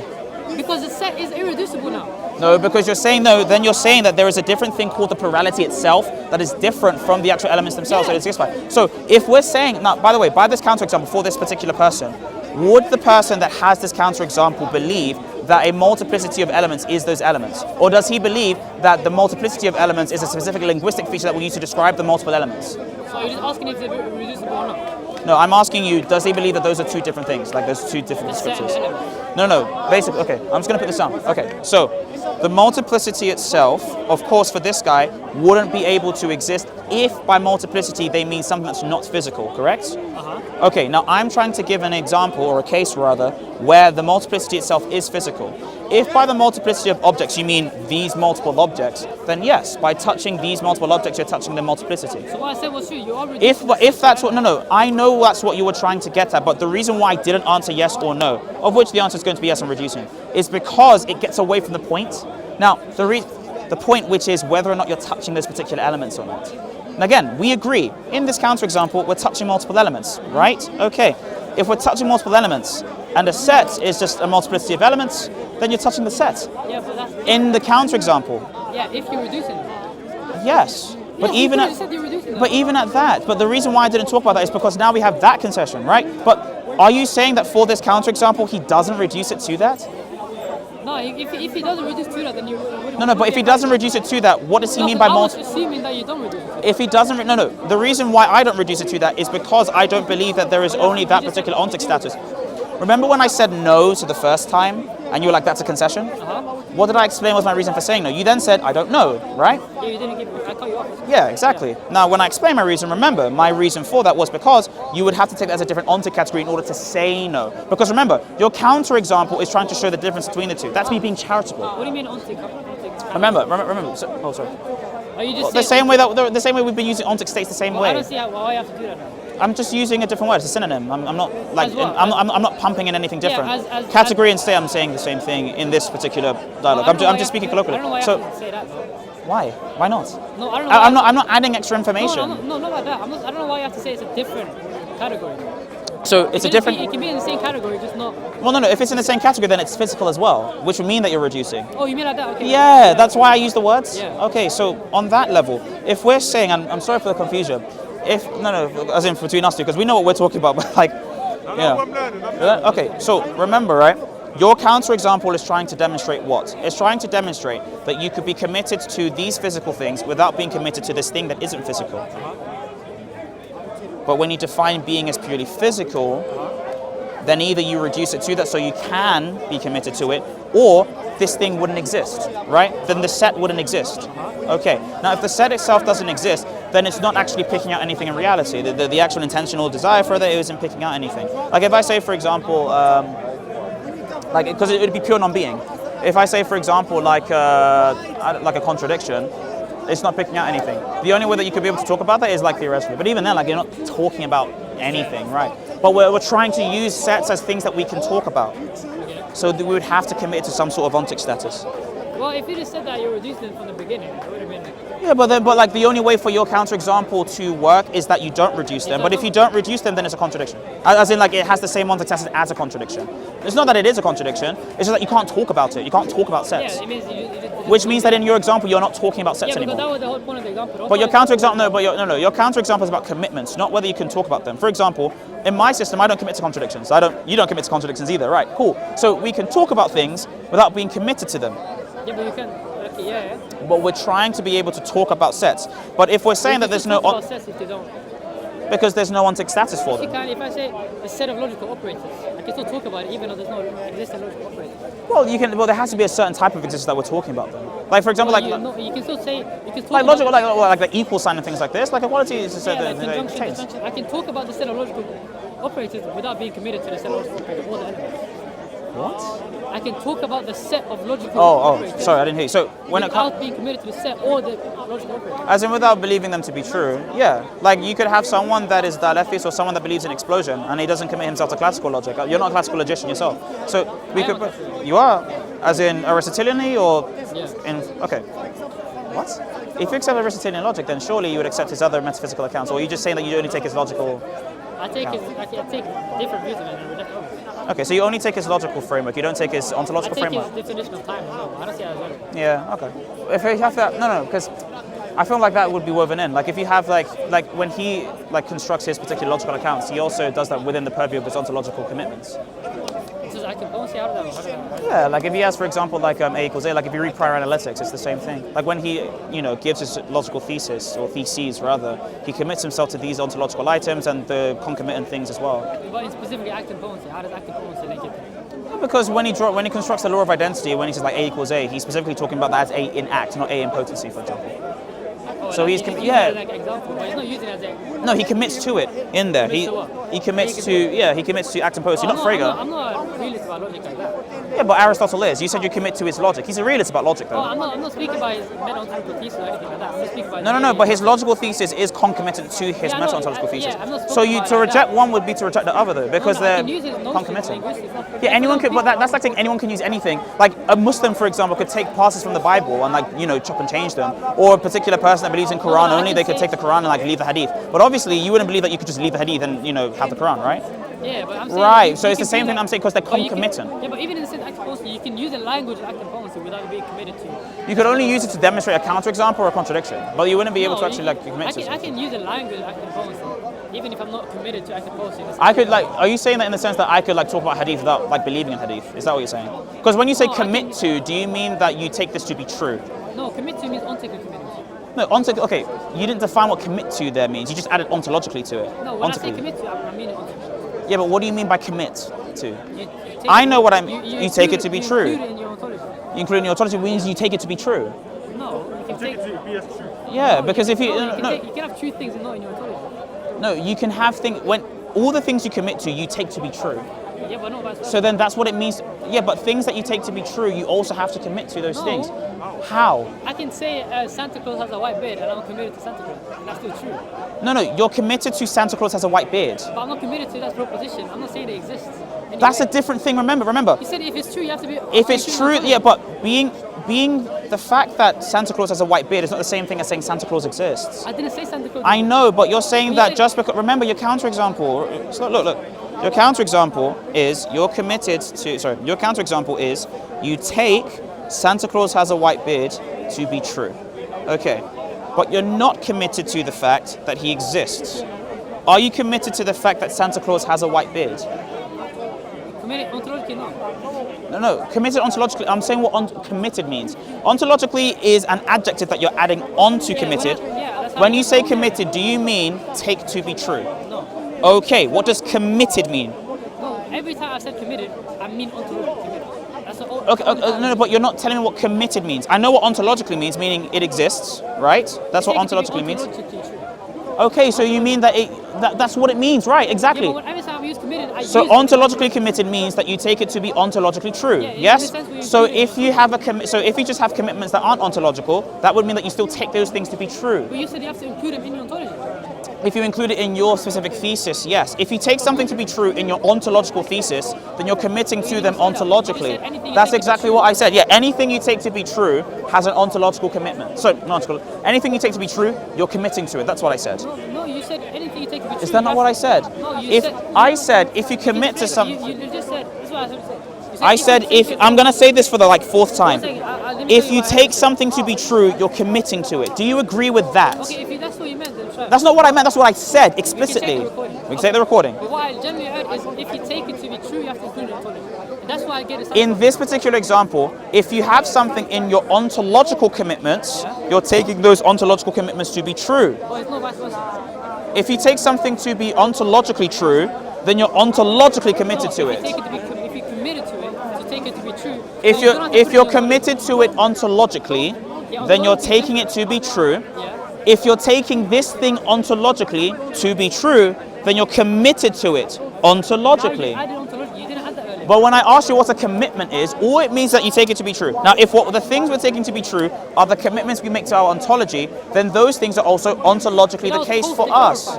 That's not supposed to clarify. That was pre the clarifier. No. Yeah, because you said if you take it was both. It was both. It was both before the qualifier, not clarifier, before I clarified for you, and when we clarified for each other, and after, because these two understood it. That's what I'm telling you. Okay, generally I'm not even joking. We can check it after. We can. I generally heard if you take it to okay. So I will forgive you on that notion because I don't want to be misunderstood. So again, right? That's what you mean. So when we come back to these commitments, right, and we're talking about our account of change, okay. Remember, we're saying that they don't exist in the same way. Okay, so if they don't exist in the same way. Now, I don't, by disposition, we've talked about this phrase a bunch of times now, right? A disposition for me, a disposition would be a capacity to be a certain way, or a capacity to be real. Capacity to be real. Or a capacity for something to obtain. a disposition itself is a capacity for something to obtain. For the purposes of this conversation, is there any different definition you would go by or usage? Yeah, it's a disposition towards some intentional object to obtain. Or some outcome. And by intentional object, it's just an outcome. Yeah. So like I said before, a teleic object, right? That's fine. If you mean that by outcome, that's fine. So when we use intentional physical objects, we mean a teleic object. Yeah, that means outcome. Because by intention, you mean a final cause, like an end. Like we said before, right? So if that is what you mean by that, that is how Aquinas and other theologians have used potency in the past, because they directly tie potency to final causality. For example, the purpose of being cold is so that you can get hotter, for example. Yeah, but they have two different notions. First of all, By notion, you mean like a proper idea. they have like different. For example, if you look at Reginald, what's his last name? Lagrange. Lagrange. He says that. Good old Reggie. Reggie Marie. Come on. He says, he said the statue exists in potency in the bricks. That's what he said. But you were saying earlier that the potency is merely the capacity, not the actual outcome. Now he's saying but that's a misunderstanding of Lagrange. Like what Lagrange is, what I think he means, and I think what we both think he means is, and also just Lagrange. It's not like what I think is. What Lagrange is trying to say is that the bricks themselves have the capacity to be constructed in this way, meaning the bricks themselves are able to achieve this final cause, which means that they also have a relation to these teleic objects that we just spoke on. That's what Lagrange is trying to say. I mean, the prima facie, it does sound like you're saying that the outcome itself exists in potency. And yeah, the outcome itself that is an actual, right? However, exactly, because it exists in this particular teleic relation. Now, the person that can give it act has the active potency, meaning the ability to give these things the act of being the statue. And so those two ontic states are different because one is actually giving the teleic intentionality and the other one is receiving. That's So the you do difference. agree with that also? I agree. The outcome is in a state of potency, exists in a state of potency. It Yeah, exists. so It exists in a state of potency in as much as the bricks have the act to be given onto them. But that exists in that teleic relation that we both agreed on. So it's not that I agree. It's we both do. But the difference is no, because the difference is I don't believe that the outcome exists. That's The outcome doesn't exist yet. It's in potency. Potency is a type of existence. It's a type of being. Right. But when you're saying no, but I think what you mean is that it doesn't exist in act. No, I mean exists just generally. So it's non-being. No, it does exist. That's what I said. Oh, so you think the statue itself already exists? For you, it does exist. For me, it exists in potency. Yeah, it's a type for me, of being. It doesn't exist at all. Right, but I just said that to you. I said that for you, you think that it's in non-being. It's non-being. That's one thing. And the second Like, if thing, it's in so if it's in non-being, that's how the can two it become being then? That's the two differences. Two differences between us and you now is that the intentional object or the outcome, I say it doesn't exist, you say it exists in potency. And it's the meta-ontological thesis. That's the only two differences. But the meta-ontological thesis is just ontological commitments. Like, that's all we mean, remember? Now, No, that's ontological thesis. meta-ontological thesis is the study of ontologies, Yeah, it though. speaks about the ways of Yeah, but that's what I mean when we say these particular study of commitments, remember? It's just the commitments we've been talking about. Literally in our conversation. But no, we're talking about the ways that we have actually discussed about them. That's not a different thing that I've said. So remember, right, when we're talking about this, right? I'm loving this conversation. When we're talking about this, Yeah, but when we're talking about this, right, remember what we're saying. You're committed to the idea that the statue doesn't exist in any sense whatsoever. I would say that given that account, that would be Parmenidean monism. That was just pure non-being. Like, for example, is there a tree here? I could say that there is a tree in potency because it's possible. It's possible that there could be a tree here. Well, I cannot say it's possible that there could be a tree here. But if it's possible, then it would be potential being. But I don't think I have to be committed to this notion that you're using. Would you say that it's possible being then? Would you say that possibility I wouldn't say exists? I wouldn't say it's being. I can say it's possible that it's tree here without having to be committed to the possibility. Well, you have to be committed to some type of being. In the possibility sense, why? Because it's not the same as saying it's purely non-existent. Possibility here can just reduce it like modal semantics, in which there is a possible world in which there is actually a tree. But possible worlds themselves have some sort of existence. We're not saying that possible worlds themselves like exist in the same way as the actual world. Right? You don't have to be committed to possible worlds and say that all possible worlds are true in the sense that they exist. You could just say they have a specific kind of existence. You're saying it exists as just true. Or Like- you're saying it like David Lewis says. David Lewis, I think, says that there are no possible worlds because he says that if they exist, then therefore. No, he says that they're called possible insofar they're not the actual world, but they're really spatial temporal things. Their ways of the world could have been. That's all they mean.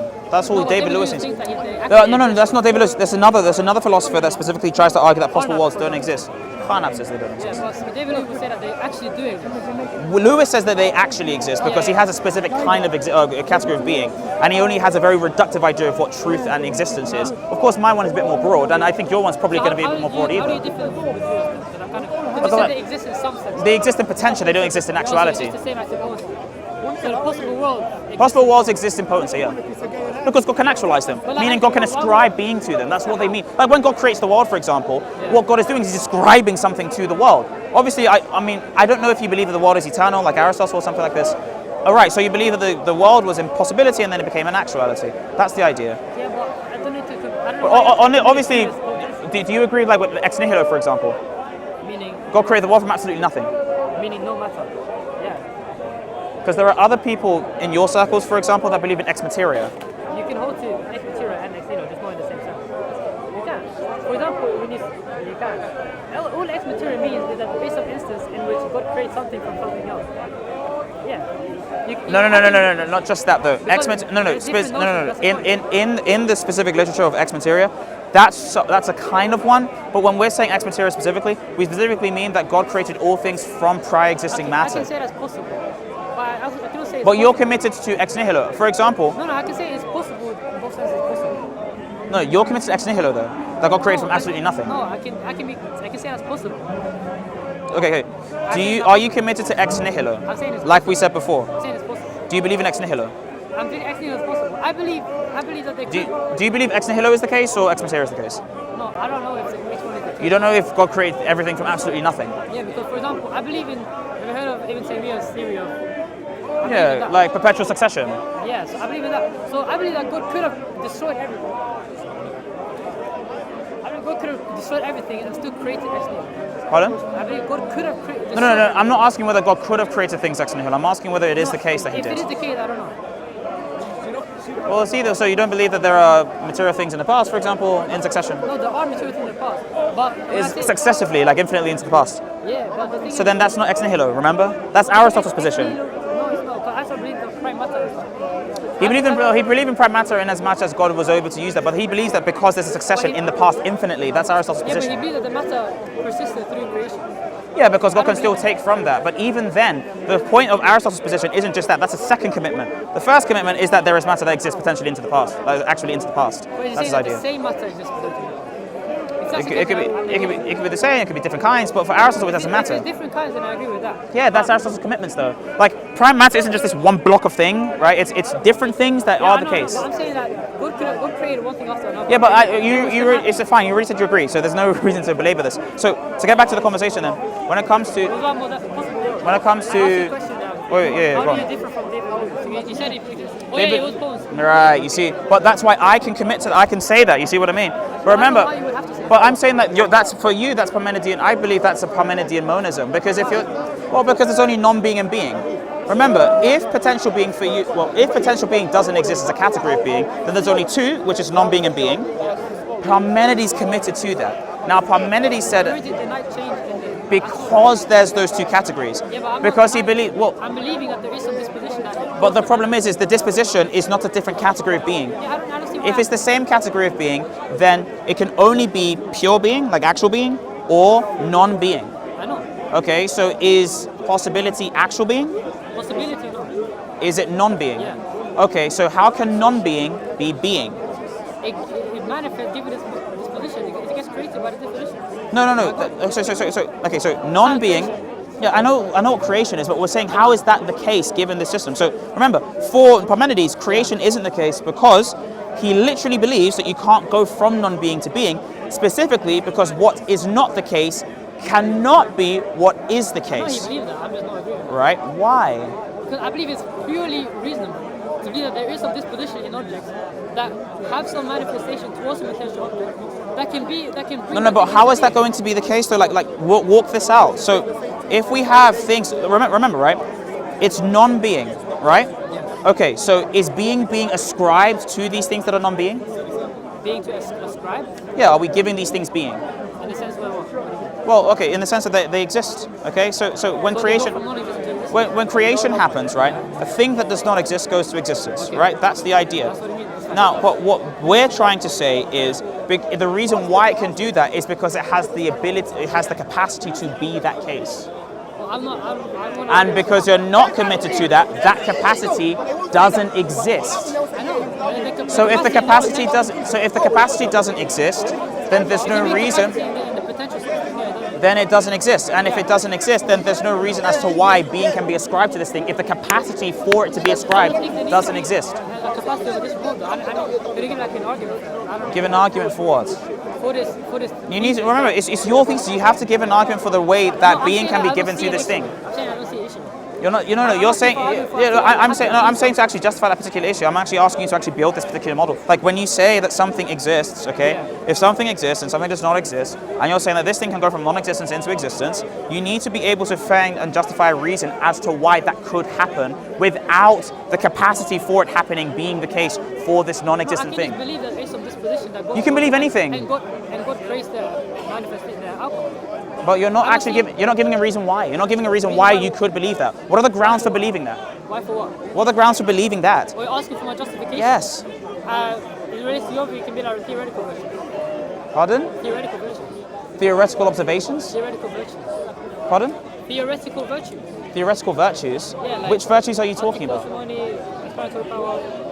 No. If you're saying parsimony, you're saying that there are less like commitments that you're making. No, I'm just giving examples of which virtues? It is, for example, parsimony. Why is it more parsimonious than saying that the capacity you're for the committed thing to a whole exists? other mode of being, which I'm not committed to. That's a whole other. Okay, no. Okay, parsimony is trying to say that you want to basically commit yourself to the least number of objects needed for this to be the case. Yeah. However, you haven't shown why this particular object is not the case for this to happen. We're going back to this. Remember, I believe in 3 categories, you believe in 2. You're saying, I don't need to believe in this 3rd category for me to believe that creation is the case, right? Yeah, and I want to argue. Okay, so could you please explain why you don't need to believe that? No, I'm pre and justified. You're making the case. No, you need to show the justification, remember? You're saying it's parsimonious. You need to show why. I didn't make a proposition for me to justify. Yes, you did. You said that there are theoretical virtues that are ascribed to these and things. I gave you one. And you said it's parsimony. But in order for you to prove that it's parsimonious, you need to prove that it's possible that one can go from non-being to being without the capacity of being there. Yeah, if it's not impossible. You haven't given me a notion for why it's impossible. Why it's impossible? Yeah. What is the... Okay, so again, creation is something going from non-being to being. When we're saying that something's going from non-being to being, are we saying that these things are given being? If you mean given being... As existence. Yeah, I mean, if you mean given, as in they go from non-being to being, is that what you mean? No. Again, going from non-being to being is that God gives the property of existence to these particular objects. Okay, what does it mean for something to go from non-being to being? What does that mean? It means, you say property given to, I don't take existence as a... Fine, what does it mean for non-being to go into being? This is your thesis, remember? What does it mean to... It means it doesn't exist, it doesn't exist. It means you can't control. What happened there, though? What actually happened there? It's created. Okay, what does that mean? It's brought into existence. Okay, so what does it mean for a thing to be brought into existence? It doesn't have any being, it doesn't have any ontic status, and then it has ontic status. So was ontic status given to the object? I don't even give anything to non-being. Okay, so how does it go from not having ontic status, which just means exist? Pardon? No, creating is going from non-being to being. Created is a causal relation from God. Yes, so that means that it causes this thing from not having ontic status to having ontic status. It gives them property of existence. So this particular thing, does it have, like, for example, you have the property of being, correct? I don't believe being is a property. The existential quantifier, for example. Okay, do you have that? I don't have a quantifier. So do you believe existence is a property? No. Okay, what is existence then? Existence is captured by the quantifier. It's not a property, it's just... No. The thing, okay, so the thing is captured by the quantifier. What is the thing? The thing is me in this example. No, not you. Okay, so for example... No, I said, do you exist? Yeah, you're me. Okay, what does existence mean here? To be.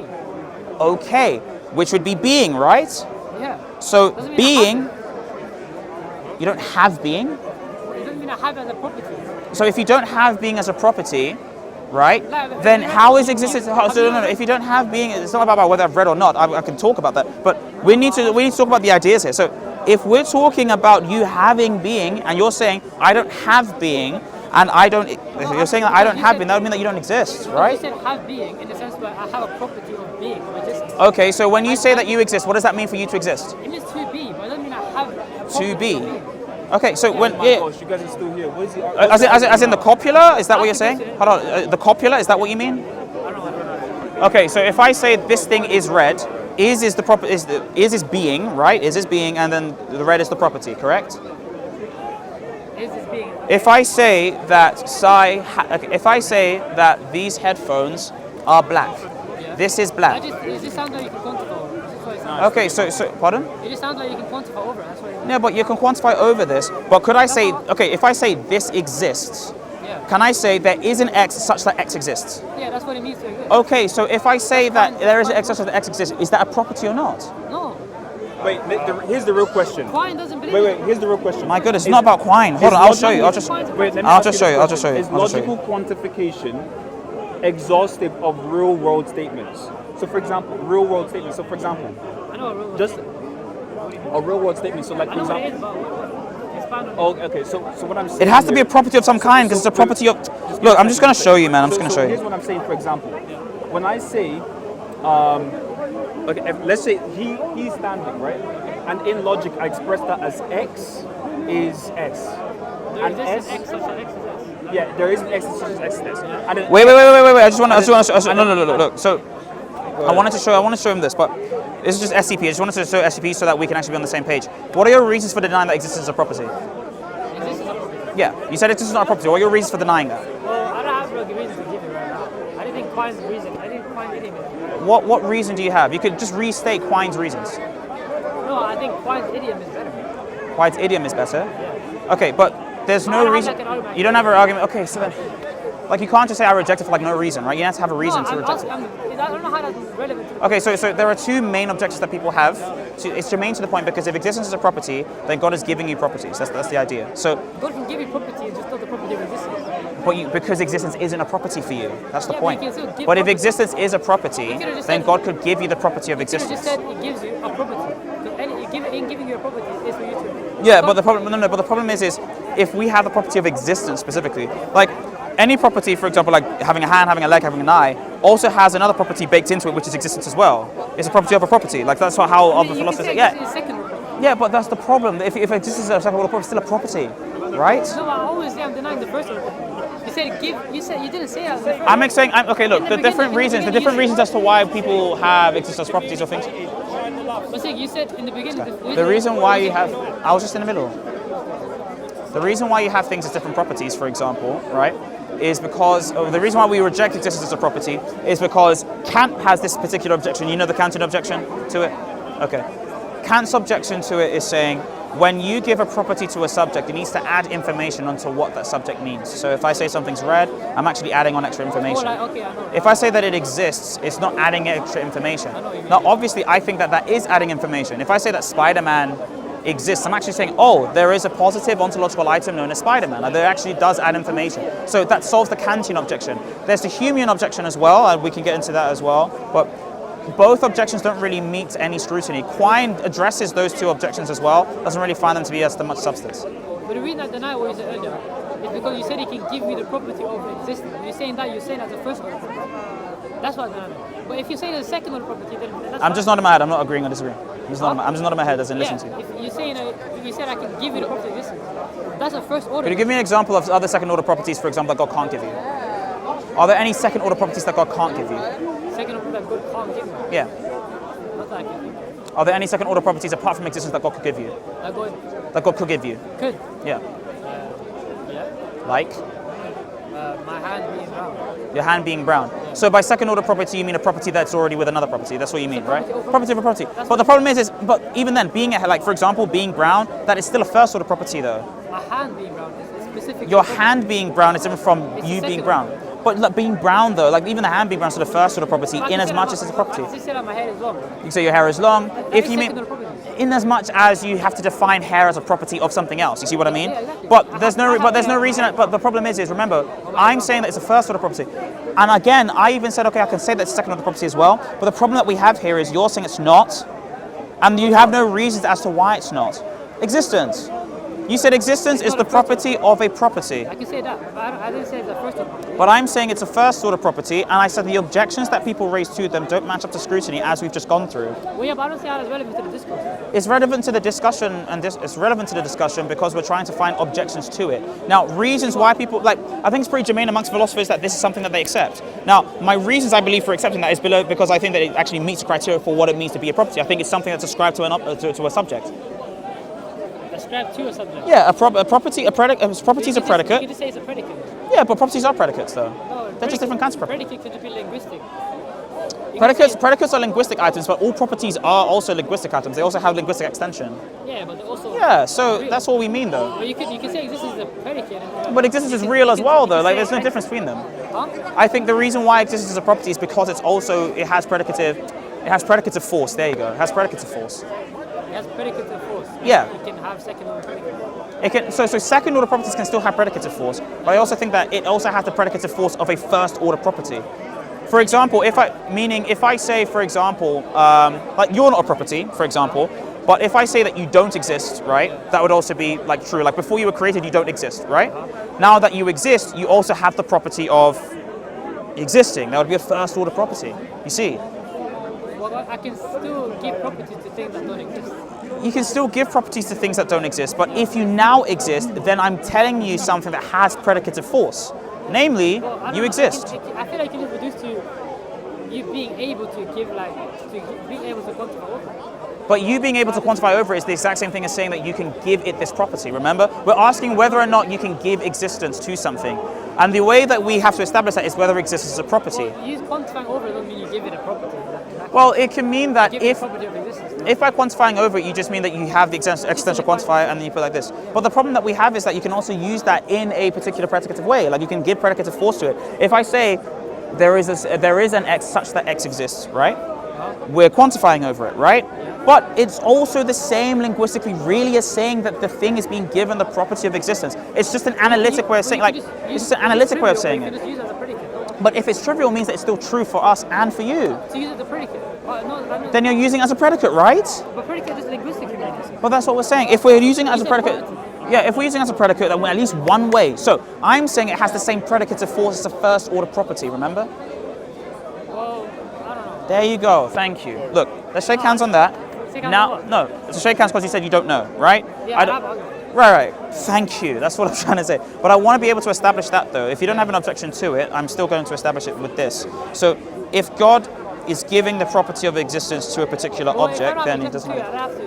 Well, you have no reason. Well, there's then I would have to dismiss that though, because you haven't given a reason as to what. Right. So then we're at an impasse. I'm just unjustified. You have an unjustified reason for rejecting it. To be fair. But like, okay. Well, then you have no argument for it then, surely. And then that's an impasse, because then I would use that and then go on and build. But you would see, like, again, let's say you grant for me, given the fact that you don't know, you can grant it for me. If you grant for me that existence is, wow, this is why I stopped doing philosophy. Sorry. No, I'm just having so much fun. So when you have first order properties like existence, if existence is a first order property or a fop, right? If it's a fop, then we know that what it means for God to create something, i.e. give it existence, is that it gives it this fop, right? Which is existence. And so if it's being ascribed being and it doesn't have the capacity for it to receive being, then of course it doesn't have the capacity for it to exist. That's where it goes from. Well, then again, you go back to the thing where, why would you have to have this capacity to be ontic? But no, but that's the point. If there's no capacity for it, there's no way that this ontic thing can receive it. You can just have it as a disposition. The disposition, remember, is actuality. Sorry, Well, the disposition. disposition Well, the disposition is non-being. It's not being. It's not anything. It doesn't disposition exist. So then it's being. The outcome doesn't exist. No, the outcome is the being, right? The actuality. But the disposition. The disposition isn't the outcome, right? Exactly. The Okay. disposition exists though. The outcome doesn't exist. Oh, sorry. So, but if the disposition, no, I got the words confused there.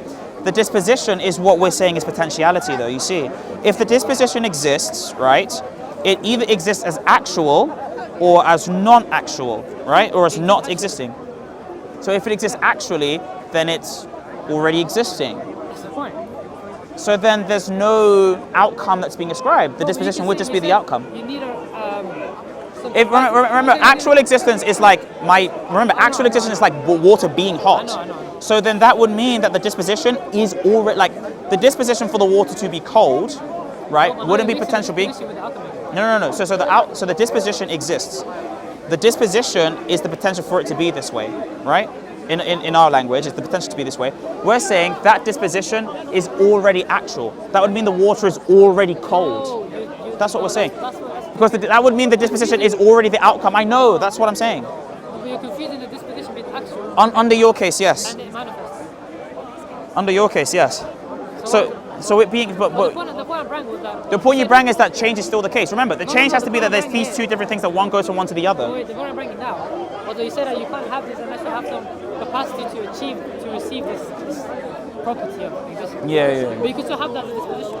But if you have it as a disposition, then you have it as an actuality. Yeah, but I don't see why you have to have. But if it's an actuality, then it already is the case, right? No, the disposition is the case. But What does it mean for it to be actual?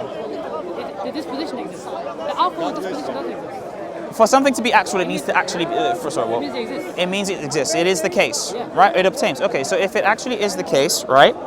If Then- you say I have the disposition to receive the property. Is the outcome in actuality or is it a non-being? It's a non-being, right? So then the outcome itself has to either be given the property of actually being the case, right? The outcome of what? The being the case. It has to be It given. has to manifest. Under Okay, some so conditions. would that mean that it's being given the property of being the case? The property of being the case.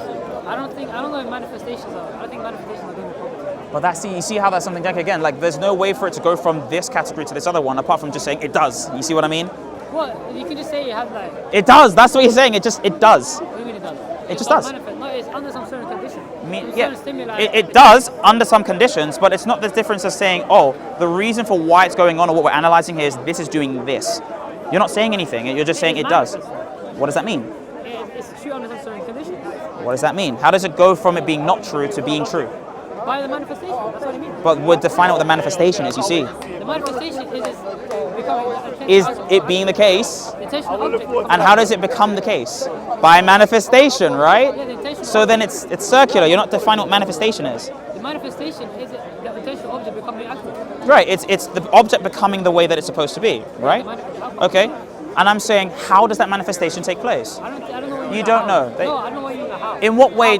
Okay, so I'm saying. So what I'm saying. How what? So what is the way by which this particular object becomes this particular way? What is the way by which the manifestation obtains? What do I mean by what? Which word is confusing? What do I? Okay, so manifestation is the way that this thing goes from its disposition to its outcome, which, by the way, is just potency and act for us anyway. But you know it is. I mean, if it is actual being, like well, obviously this is going from pure non-being to actual being, right? Now you have to reject that Parmenideans and stuff, and so now you have to say, okay, it has to go from being this thing to an outcome, and we're saying the connection between the two that goes from one to the other is what we call manifestation. I'm saying, what actually is that though? So what we say is we're having this thing that is potentially the case with actually being the case. And when we're saying that what this thing is, like how that actually does the case, is that this thing that's already actual is giving act to this thing that has the capacity to receive act. So I'm explaining what actually is going on there. Say the same thing, but I'm just saying that But you have to, okay, if you explain the same thing, then you're saying the outcome, right, sorry, the disposition, right, and the disposition has to exist in this thing that already has the outcome, so heat, right? Like, so under your account of change, right, the disposition is the capacity to be hot. The outcome is it being hot. The outcome can only be achieved if there is something that's already hot that gives the thing that has the disposition heat. So it can become hot itself. come out from something that's not heat, like from God. No, God would have the active like heat in this way. Like God would use, like the sun or something. Or You think God can't just give it heat without? yeah, but he has that eminently though. He has like the virtue of heat like eminently. Like it's not like he's actually physically hot. He has that by his creative power. He doesn't have the outcome in Not himself. formally, no. He has it eminently. What were you saying? What's the difference? It has to have the act in some way. So this is why Ananda talks about PPC, the principle of proportional causality. See why I talked about PPC there? Yeah. So something that exists in an effect has to in some way exist in its cause. Now, right, and I think we should both agree with PPC. I think it makes sense. Because either things exist definitionally or formally. So humanity exists in you the way it exists in your father. or it can exist eminently. So for example, intelligence could exist in AI, but it exists in a different way in a human. The way you keep saying it this in different ways sounds so weird. I know, but it doesn't make it not true. You just saying, I don't really like it, doesn't make it true. No, like So where have we got to with this conversation? PPC. No, but it depends what you mean. They exist in a different way. What does that mean? It exists. Like for example, like if we take existence that it obtains in reality, you would say that intellect obtains in reality for human beings, right? I would also say that it obtains in reality for intelligence to exist in AI, right? When we say that AI is artificial intelligence, it is true to say that, right? No, And we're saying that it's true. So when you say it exists in a different way, you're not having some ontological. Well, actually, no. Even that particular ontological definition that we have, like for intellect, is not the same way as AI has, like its intelligence, So though. you're just saying it's not the same definition. So, but that means that it exists for. It's still the same way of being. No. It's not. No, absolutely not. Otherwise, no. Because if it So exists it in exists actually. no, because it doesn't exist in the mode of the soul. Like AI doesn't have a soul, for example. No, but soul isn't a. Existing actually is a broader category of being. But even though you exist actually, you can also have different ways of existence. For example, so you're saying there corporeal. are Yeah, you have sub. Of course, you have corporeal existence, you have non-corporeal existence, things like that, right? Which Yeah, but I think we those are accept. modes, though. Those are modes. Those are different ways of existing. I wouldn't class them. A mode is a different way. Modus in Latin, even like it's just a different way of existing. Yeah. Mode of being, I don't know. It just sounds weird to say. But if you want to say that, then that's fine. I say it's weird to say. But you see, can we shake hands again? But like, you see how like what we've reduced ourselves to. No, so we're shaking hands on the idea of saying that it's weird. Like you're reducing your objections to me as I'm just not convinced. It's like a Matt Dillahunty thing. Like, what are you doing? I don't know why you would hold that. I think there are good reasons to hold that because of what we see in the world. The ontology sounds very bloated. You have, like, How is it bloated? I haven't committed myself to any extra items that I don't need. I've also justified the needs for each of the ontological items and categories I've used. I know, but you say there is. So then it's not bloated, is it? You can say it sounds exactly so. If you need it. Yeah, I need potency for my system to work, so it's not bloated. I don't know why you need these different modes of being under the subcategory of pose.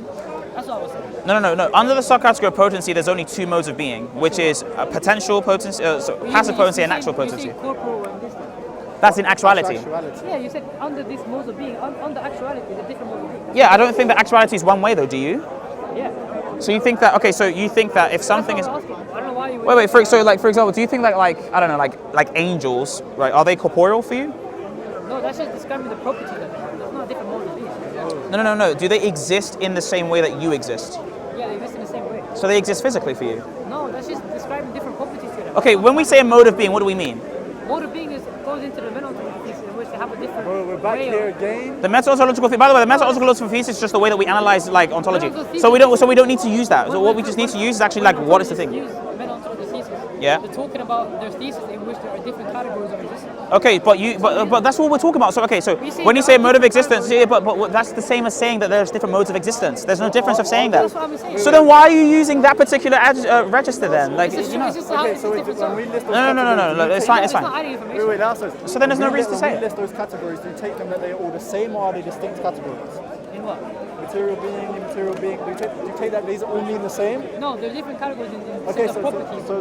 There's the same different categories in the properties. But in terms of their mode of being, they're the same. Well, the mode of being again is the meta-ontological thesis, and the point. but the problem is the meta-ontological thesis is just different ways of describing being. But if you can describe being as describing different properties to the property of being, then you're describing different ways of being. Yeah, that's So therefore, there's different modes of being because you just did it. Do what? Give different modes of being. If you, for example, if I give different properties to different things doesn't mean I have a different mode of being for different things. no, if I give different properties to different things, I'm describing things in a different way. For example, if I have efficient causality and then I have formal causality, am I describing two different kinds of causality? Yeah. Why? Because I added a different property to each causality, Yeah. formal and efficient. Now, if we talk about types of fruit and I give a property to the fruit, then I am describing two different fruit because I added different properties Yeah, to but the you're fruit. not describing different Now, modes of being. if I have being, and I give a different property to this kind of being, and I give another property to this kind of being, I would no longer be talking about the same kind of being because I've given this kind of being different properties. Thank you. Wait, Them listen. having different Listen to the That's like- quantifier. Listen to the finite being, infinite being. Are those different? Are those Actually, does God exist in the same way that you do? I wanna, that's not Wait. Let's just do this. One second. I want want to expand on what you said. It sounds like you just have like an infinite different type of property. You're saying that. No, it doesn't have to be an infinite different type of being. But what I'm saying, not as far as being is concerned, and that's what I'm trying to tell you. I know your objection. Do you mind?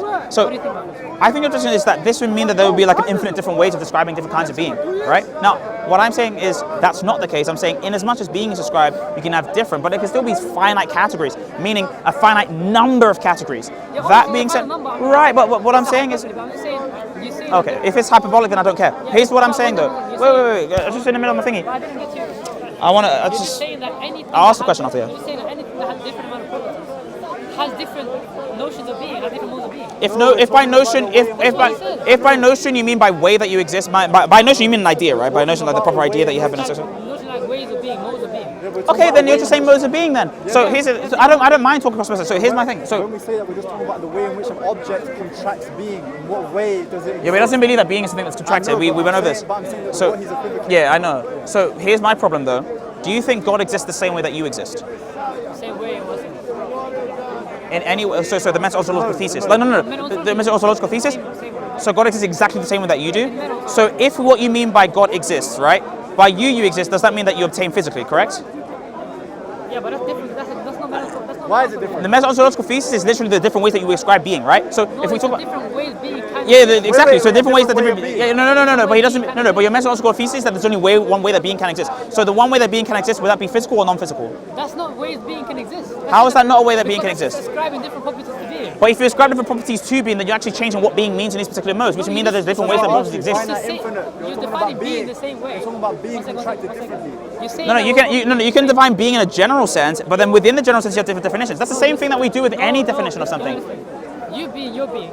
Me describing properties long hair and short hair isn't two completely different categories of being. No, but if I say, for example, It's not right. if I say no, that's because we're the same kind of being, Well, there's humans. different- But if I say, for example, if I say I exist and God exists, is God's existence the same existence as my existence? The same existence. Yes. No. So then there's a different way that God No. exists than I do. Wait, Okay, God so is saying so that wait, it's so not so so wait, so what it means for God to exist is that the same as what it means for you to exist? Yeah. But you just said it's different. But so you just said that when. So You when I said say different I existence. I thought you meant different ontology. I said- I don't know. Ontology is different to mine. no. But if you're but ontology is just the way the study of being. Let's try That's this. what Let's you try said. this. So God's being and your being are identical then, correct?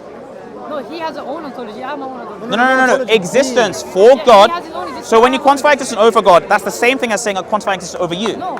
So it's a different kind of being. Thank you. That's Yes, not what- yes it is. that's Yes not it what is. it is. And again, for you, being is a That's meta-ontological. Being is a meta-ontological thesis, and the meta-ontological thesis is literally just the different ways that we guys talk about being. Different But the ways problem, that being can exist. yeah, but You're saying the that- different way. But again, you said that there's only one way that being You exists. denied that. I hope you realize that under your view, you exist in two different completely modes of That's being. not under my view. Under my view, no. Under my view, no. Under my view specifically, I can talk about different kinds of being, and by different kinds of being, we specifically mean the way that being inheres in a You subject. said you So, differentiate about different properties applied to them. That's how you did it. so what properties differentiate my existence from Ananda's That existence? wasn't about existence.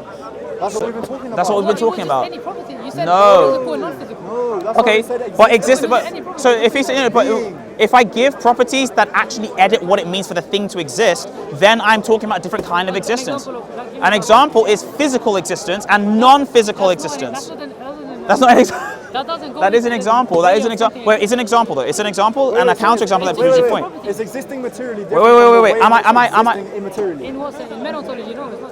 So it's ontology, material things. Remember, are ontological all he same. means, by the way, there's the reason why he keeps using methodology to confuse your issue. I know, All we that's mean what by he's saying. meta-ontology is the different way that we can talk Well, I'm about just saying, so the existence. material That's what he things- means. Wait. I want to ask. I want to ask. So But for you that's to the say- different ways that you can talk about existence. That's what people mean. What's the what's the difference between the different ways being exists and the different ways that you can talk about existence? Go We ahead. speak about quite notion of existence. If you're going to be a back here pluralist, again. you have different existential quantifiers for different kinds of being. But that means that that's different ways of talking about being. That's what you're doing. There are different So then when you say the meta-ontological thesis, all you mean is different ways you talk about being, as we agreed before in the recording. You have different, you're different.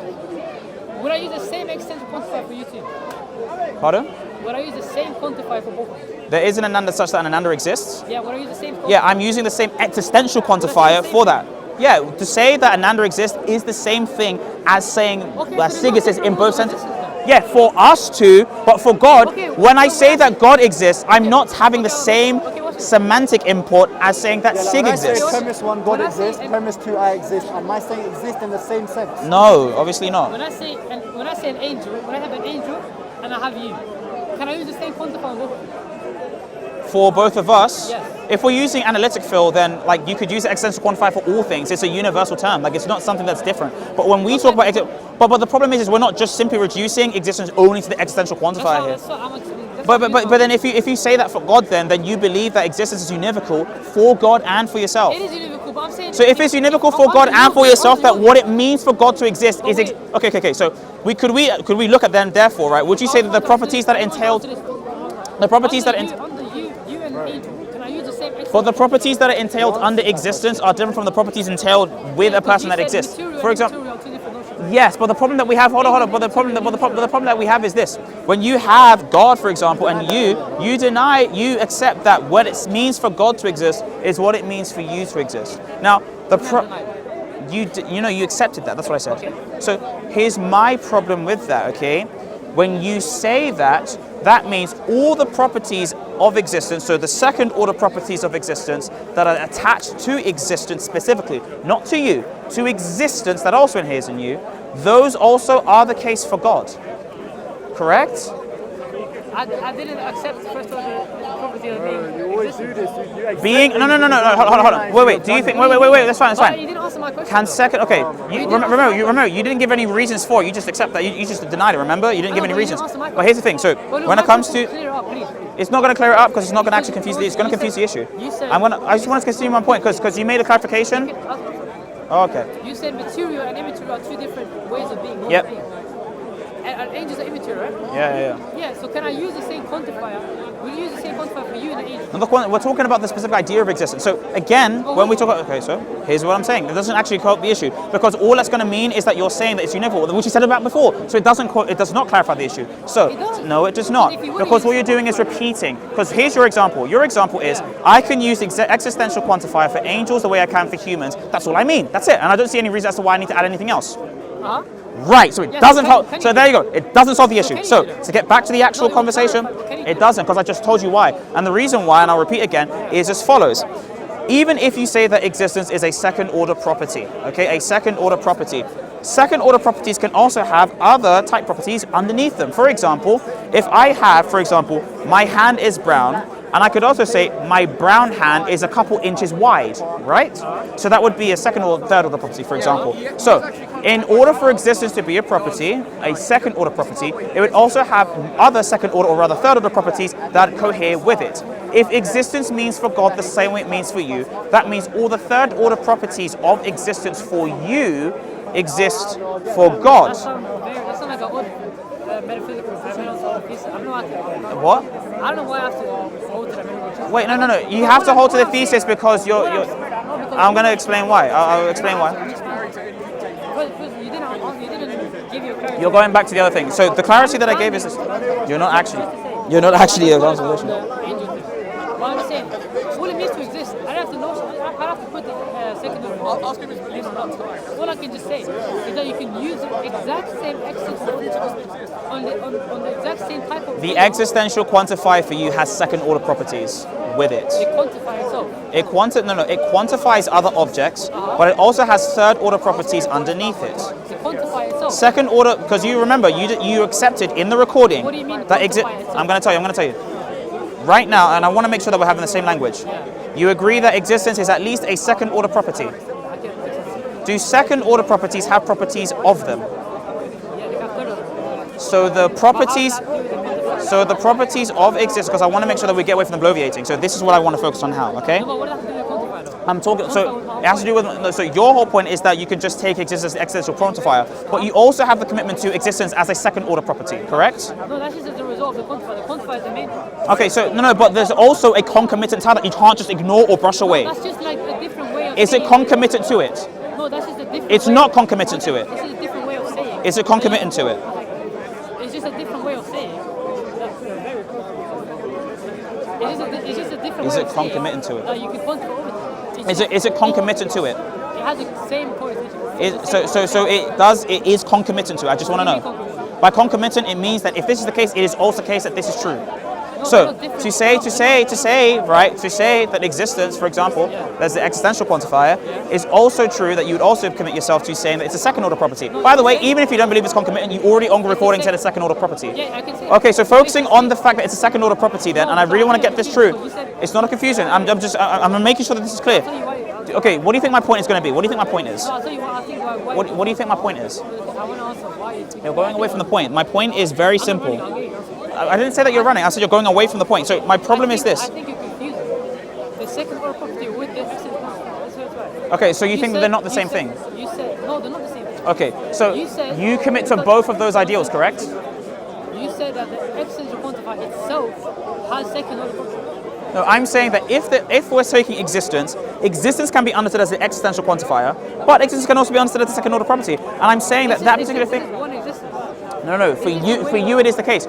Is existence a second order property? Yes. Is it a second order property? Okay, so yeah, so it is, right? So it's not the same thing as just saying the existential quantifier as well, because it's these things and you have these two broad categories. So with that, that's what I said, but you said that I didn't say that. So to be clear, if we say that existence is a second order property, then we would have to accept that if this second order property exists for you the same way it exists for God, then the third order properties, or properties of that property of existence, would also exist for you and for God at the same time. Do you agree with that? Okay, and that being said, then we can analyze what are those properties of existence. That's what I've been using. Okay, so would you say, the property of existence, right? Would you say that for you, existence is corporeal?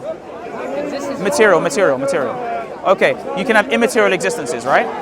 You can have a being that's immaterial. Could you have, so within the property of existence, right? You have other properties that are tied to existence now, the second order property of existence. The second order property of existence also has properties that are concomitant to it. The same way that the second order property of having a hand also has length that is tied to it as well. Okay, so that's what I'm talking about. And when we have that,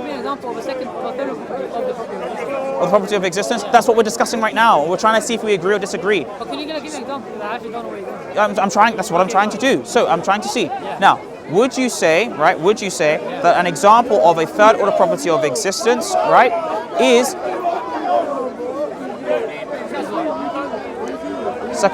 third order property of existence is immateriality, for example? Good. Why? Because it's a first order.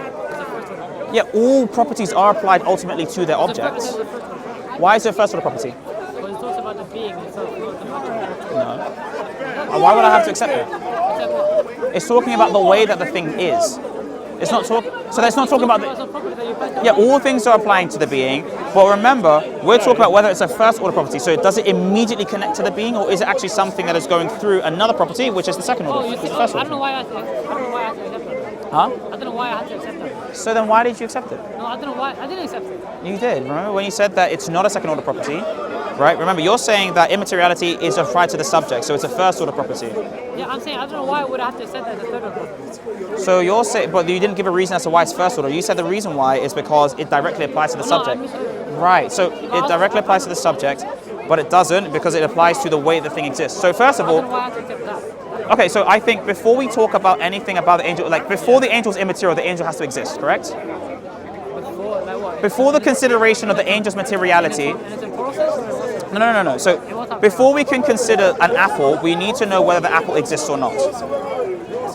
Okay, so epistemically or analytically speaking. So like when we analyze the properties of the apple, we can look at whether the apple exists first of all or not. Okay, but it doesn't have to do anything with. So that's a more fundamental property. Now, if we look at the existence of the apple. You're just saying that how you analyze the thing. Well, we're talking. Well, even if we talk about extra mental priority, just means if it exists out of the mind. I don't understand why that was like pumped in there. No, it doesn't have to. You said it's prior. Prior to the consideration of other properties of the apple, we consider the existence of the apple. So to be clear, when it comes to the particular apple that we have here or other objects as well, we also need to analyze whether or not the existence of this apple is in a particular way. For example, we could talk about the existence of the apple, right? Now, we don't know whether the apple's red, blue, or green, but we could talk about whether or not the apple itself is physical, or whether the apple itself is non-physical. So that would mean You that. say you can talk about physicality without talking about color. So we can talk about physicality without talking about color, but we could also talk about physicality without talking about other properties of the apple. So when we're talking about the color of the apple, we're talking about the fact that the apple's tasty, it comes from other properties. The same thing with an angel. We don't really know what angels look like, but you, for example, you believe the angels are made of light, right? I don't really know, but it's fine. Is the light physical? I don't know if for you the light is physical, right? But in that particular notion, you're saying the physical, the existence of this angel is being considered first, and then after the existence of the angel, we need to consider these other things. That's what we're saying. So if we have existence as this thing that's given to the angel, it tells us something about the angel. This predicate tells us something about the angel. And so we can build forward and ascribe, like I said, the property for the angel. I could have that argument over there. And then we can build these other properties for the angel. And so we have these other properties for the angel that are added on. And so now we can talk about the properties of existence for the angel. Now if I say, for example, does the angel exist? Yes, right? What does it mean for the angel to exist? You would say, well, this particular quantifier is just over it. That's all you're saying. Okay, but does it actually tell you any information about what it means for the quantifier to be over the angel? What do you mean that to be? Like for example, quant idiom, to be is to be the value of boundary. Pardon? The quant idiom, to be is to be the value of a boundary. To be above the value of? To be is to be the value of a bound variable. That's what it says. Of a bad variable? Bound variable. So Oh, bound. Where's the water? Oh, a bound variable. Yeah, that's all he said. Yeah. But notice how in Quine's definition, to be is to be, again, like he still uses to be. It's still kind of circular, but all logicians, Quine, everyone, we all agree that existence to some degree is circular, right? And the reason why is because it's such a fundamental kind of property. So given that sense then, when we talk about existence being ascribed to these things, that's why we have to talk about existence in different kinds of ways, because of how fundamental it is. That's why. We all have to say that. It's not just me or you or like Aquinas or anyone. So recapitulate your main. To reiterate, right, because of how existence works in the world, we have to talk about it as something that has different categories of being in this way. Now, we can't just quantify over it because it doesn't tell us or do anything. The Kantian objection holds here. In order for us to escape the Kantian objection, existence has to tell us something. And in order for us to tell us something, it has to tell us either things in a univocal way, or in an equivocal way, or in an analogical way, right? So, well, Quine essentially just accepts this kind of circularity. Aquinas or Quine accepts the circularity. Because all philosophers just accept that circularity. Yeah, but I don't just because they're fundamental, I don't think we have to say there are different ways of being. We accept that it is a predicate of some kind. So the philosophers that we're speaking of, especially in the analytic tradition, treat existence to some level as some kind of predicate as well as a quantifier. But when we say a quantifier, we just mean that it numbers the object. That's what we mean. It ascribes number to it. Now, when we say the existential quantifier, we're saying that it's also given the number category of existence. So cardinality is ascribed to it, right? But that's not what we care about right now, as both of us admit. That's not what we care about right now. What we care about right now is this weird second order property thing over here. I think it's a first order property. I gave my reasons. Obviously, you didn't give any reasons, you don't know. But we both accept a second order, so we need to focus on that. Now, with that being said, if we talk about existence specifically, either it is univocal in meaning, or it's equivocal in meaning, or it's analogical in meaning. If it's equivocal in meaning, then what it means for something to have the existential quantifier is this existence is the same thing in all cases. So if I say the angel exists, I'm saying the same exact thing as saying that God exists or you exist, for example. Now, as an example. But if that's the case, right, and we talk about the angel, if I say the angel exists, what am I saying about the angel? Again, you're saying that it just quantifies. But what am I actually saying, though? You see what I mean? I don't think you have to say anything more than that. But what are we saying? Like, if we say... I don't really think you have to. Well, like, when I say the angel exists, are we saying that the angel is physical? No, right? Not necessarily, right? Which would mean that it is a category underneath, right? It's not necessarily the case, it's something that has to be qualified under. That's what I would say, you see. But you see what I'm saying there. Time is 5:13. 5:13. So you see what I'm saying? We just had Vespers, so. But yeah, you see what I mean though. So that's what we're talking about when it comes to these different kinds of being or different kinds of existence. Now, I'm just checking my phone because we have Vesperino now, so. 8 minutes. So, but that's what we're trying to say there. Now, just to recapitulate, because I think this camera just joined. I know this camera just joined. So to recapitulate, so we had I have 3 categories of being. He has 2, and we're just talking about our accounts of change. The problem though is I gave some justifications for mine, as of course you were able to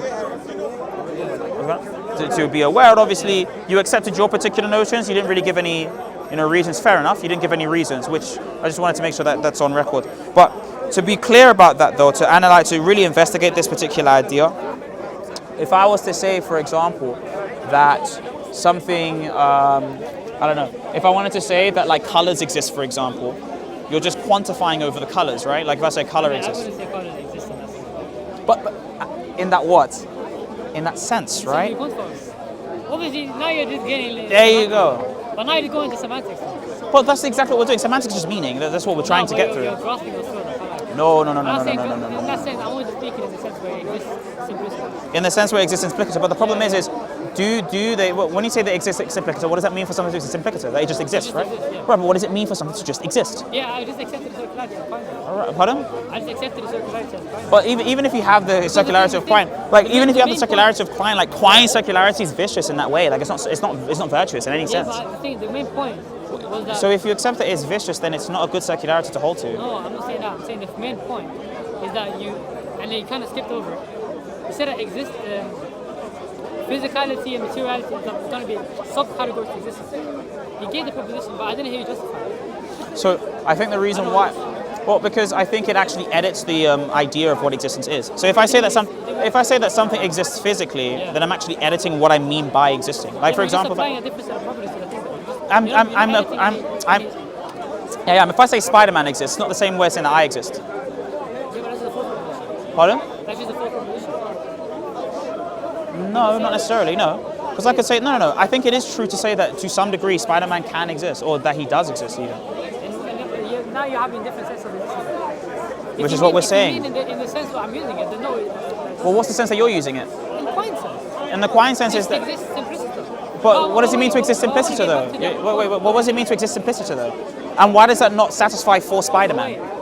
Because Spider-Man, you don't quantify with Spider-Man. Pardon? I don't quantify with Spider-Man. You don't, but why can't someone quantify over Spider-Man? Okay, so what makes Spider-Man unquantifiable? Why can't you quantify over Spider-Man? But it's not including in the theory that you require. So the theory of Quine is saying that to be is a particular thing in the world, right? It's not including in a specific person's theory, like in my theory, it requires. So in your theory, why is it not included? So I don't need to quantify it. I don't have any reason to quantify with Spider-Man. Okay, so is there any reason why you can't quantify over it? So you could quantify over it. Okay, so... But that doesn't mean they have to like... So so under your thesis, if I quantified over it, would it be true? Like, would it be good? Would it be okay to quantify over Spider-Man? Under my thesis, I already said Spider-Man, I don't quantify. You don't, but I'm asking you why you. Okay, you can, Yeah. and it wouldn't be wrong under your thesis to quantify over Spider-Man. It'd just be what? It'd be odd. What? Odd. Why is it odd? Because you have no reason to quantify. There's many reasons. I have no reason to quantify over a tree. But you just have to also like some weird... Yeah, but there's, for example, Because obviously you're not going to believe that. what reason would you have to quantify over a tree? Because you can see the tree. Could you see Spider-Man? Neither can I see an angel. Yeah, because you have reason. Could you quantify over the law? Could you quantify over the law of identity? Right, because you can't see it. No. You can't because it's not empirically verifiable. That's why.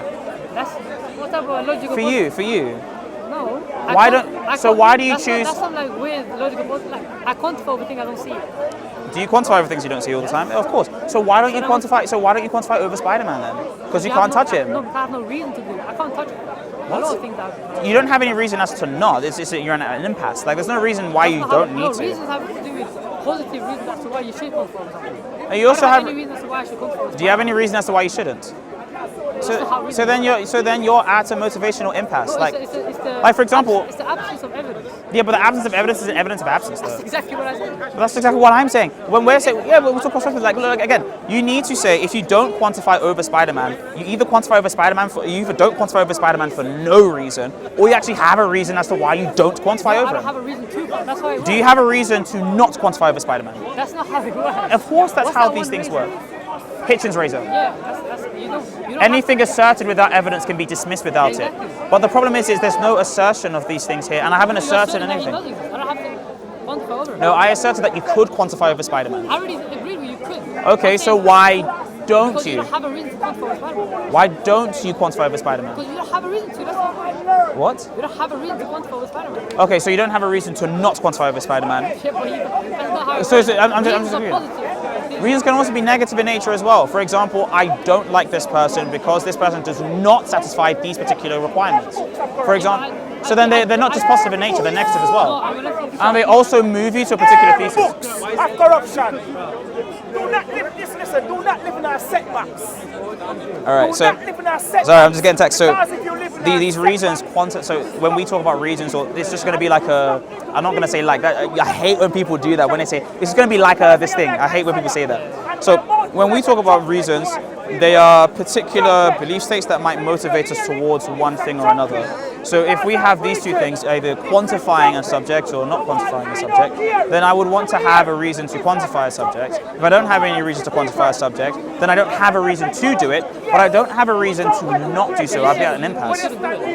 Why shouldn't you? So you don't have a reason to do it. That's how I don't have a reason, for example, I don't have a reason to eat an apple over an orange. That doesn't mean that I shouldn't eat an apple over an orange. I never said you couldn't eat an apple. No. Shouldn't, remember? It's a shouldn't. This is a deontic thing. Yeah, that's a deontic category, we know. But I'm saying you shouldn't quantify over Spider-Man because you said there's no reason to. And you're saying because there's no reason to, you shouldn't do it. But we know that deontic force isn't going to be given by simply lacking reasons to do so. It's also having to do with giving reasons to not do so. So you have to provide a reason as to not do so. Now you could say my reason to not do so is it doesn't benefit me in any way. There's no ontic benefit that I receive or epistemic benefit that I receive by giving ontic, status to Spider-Man or quantifying Spider-Man. But yeah. It doesn't help with my theory in any way. It doesn't. Well, that's what I said in the beginning. If you're saying that doesn't, well, what I mean by it doesn't help me is that there. Sorry, not that it doesn't benefit. Is that it gives you some sort of demerit to it. There's no demerit that's given. You need to show that there's a demerit given. That's what I mean. Sorry. When people say no benefit, usually they mean a demerit. Like you could use like Occam's razor. Because Occam's razor would be applied there. You're quantifying over something that you don't need to quantify over. Yeah, because all you do by quantifying is all you're doing by quantifying in a certain theory is just giving this thing existence. That's what you're doing. And you're saying there's no reason why I don't give this thing existence, but I have reasons to give this thing existence. Occam's razor will be applied here. Because you will be quantifying over something that you don't need in your theory. No, not necessarily. Because Occam's razor would say that you're going to be giving specific entities to these things, you're multiplying entities. But when we're talking about multiplying entities, we're talking about epistemic entities. You're not giving Spider-Man. Yeah, like that's what Occam's razor means, though, and that's what Occam even meant in the particular time. When we talk about ontological, when we talk about parsimony now, we specifically mean the least commitments that we need possible for a thesis to work. Quine or Occam? I don't need to, but why would I need to accept Quine specifically?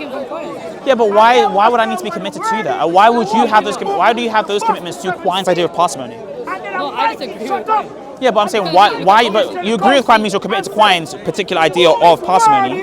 Why are you committed to that? Why? Just believe it, that's what I'm saying, bro. Just believe it, bro. I already said I have an argument. Yeah, that's fair. Okay, you don't have an argument for it? Fair. The point is, But if you don't have an argument for it, then I could dismiss it, right? It'd be fair for me to dismiss it. By Hitchens' reasons. I dismiss it. you can dismiss it. Okay.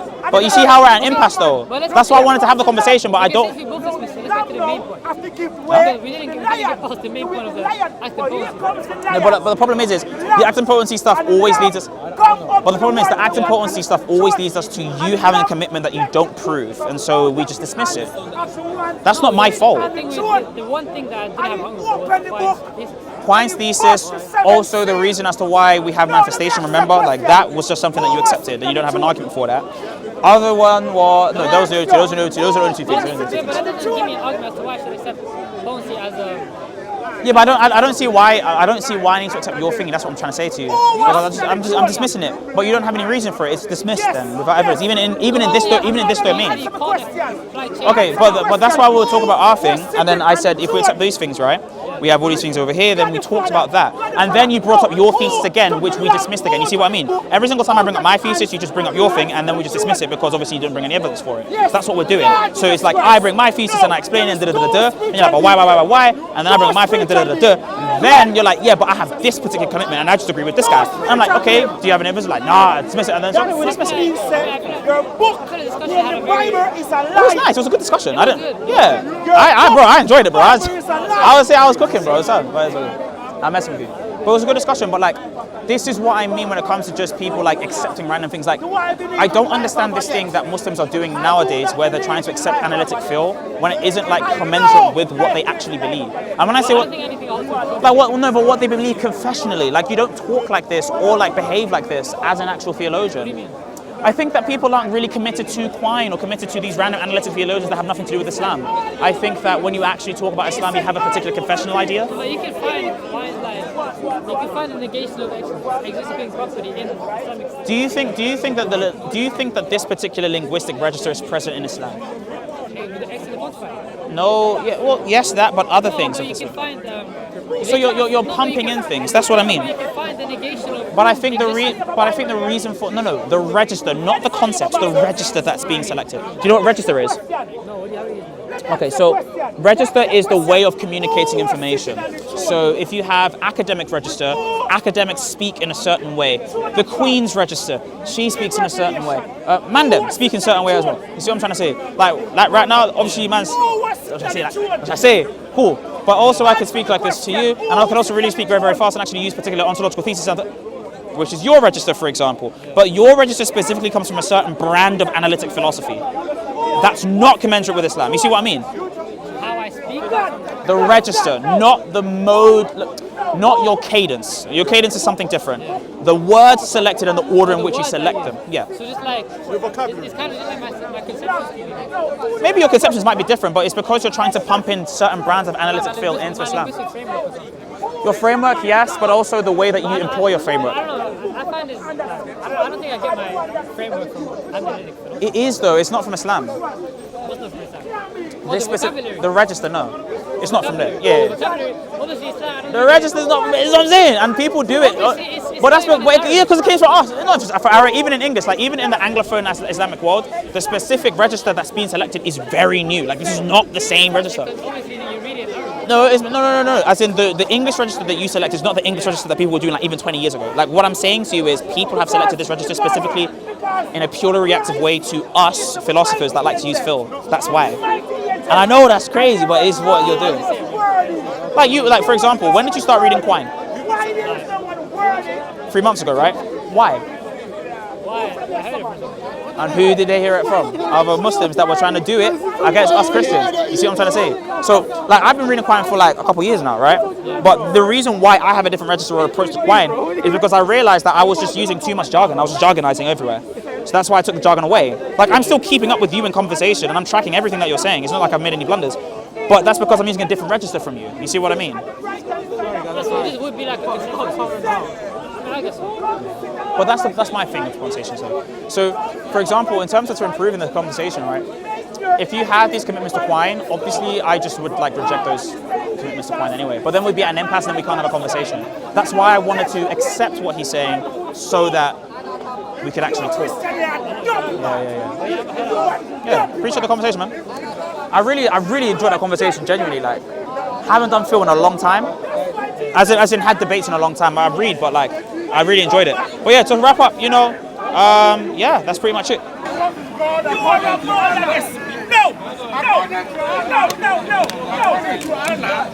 Wait, what's the TLDR, man? Give me a rundown. According to Allah, It's done. Oh, sorry, we spoke a lot of time about analytic philosophy, but the reason why we're doing it was basically we wanted to show that if God changes, it was not God anymore. Okay. And so we used act and potency. And the discussion was very, very, very detailed. We jumped into a bunch of different topics and a lot of fun. And in the end, you conceded a bunch of stuff. And that was kind of it? That was kind of it. All right, fair enough. He basically said 2 hours, isn't it? Probably 2 hours. Let me tell you, man, something, okay? This kid's got heart. I don't want to shake shame him anyway, because you know what, it takes a lot to stand there and do that for many hours, but he also doesn't know really what he's saying. I had a conversation with him a long time. When I came back again and again, he was back to the same things. What he seems to miss for him is that he accepts things that we say that have baked in with them things. And then he says, oh, I accepted that, but I didn't accept this. This doesn't work. And so he has a long way to go, but he must come out of dead-end positions that Ibn Taymiyyah and these others.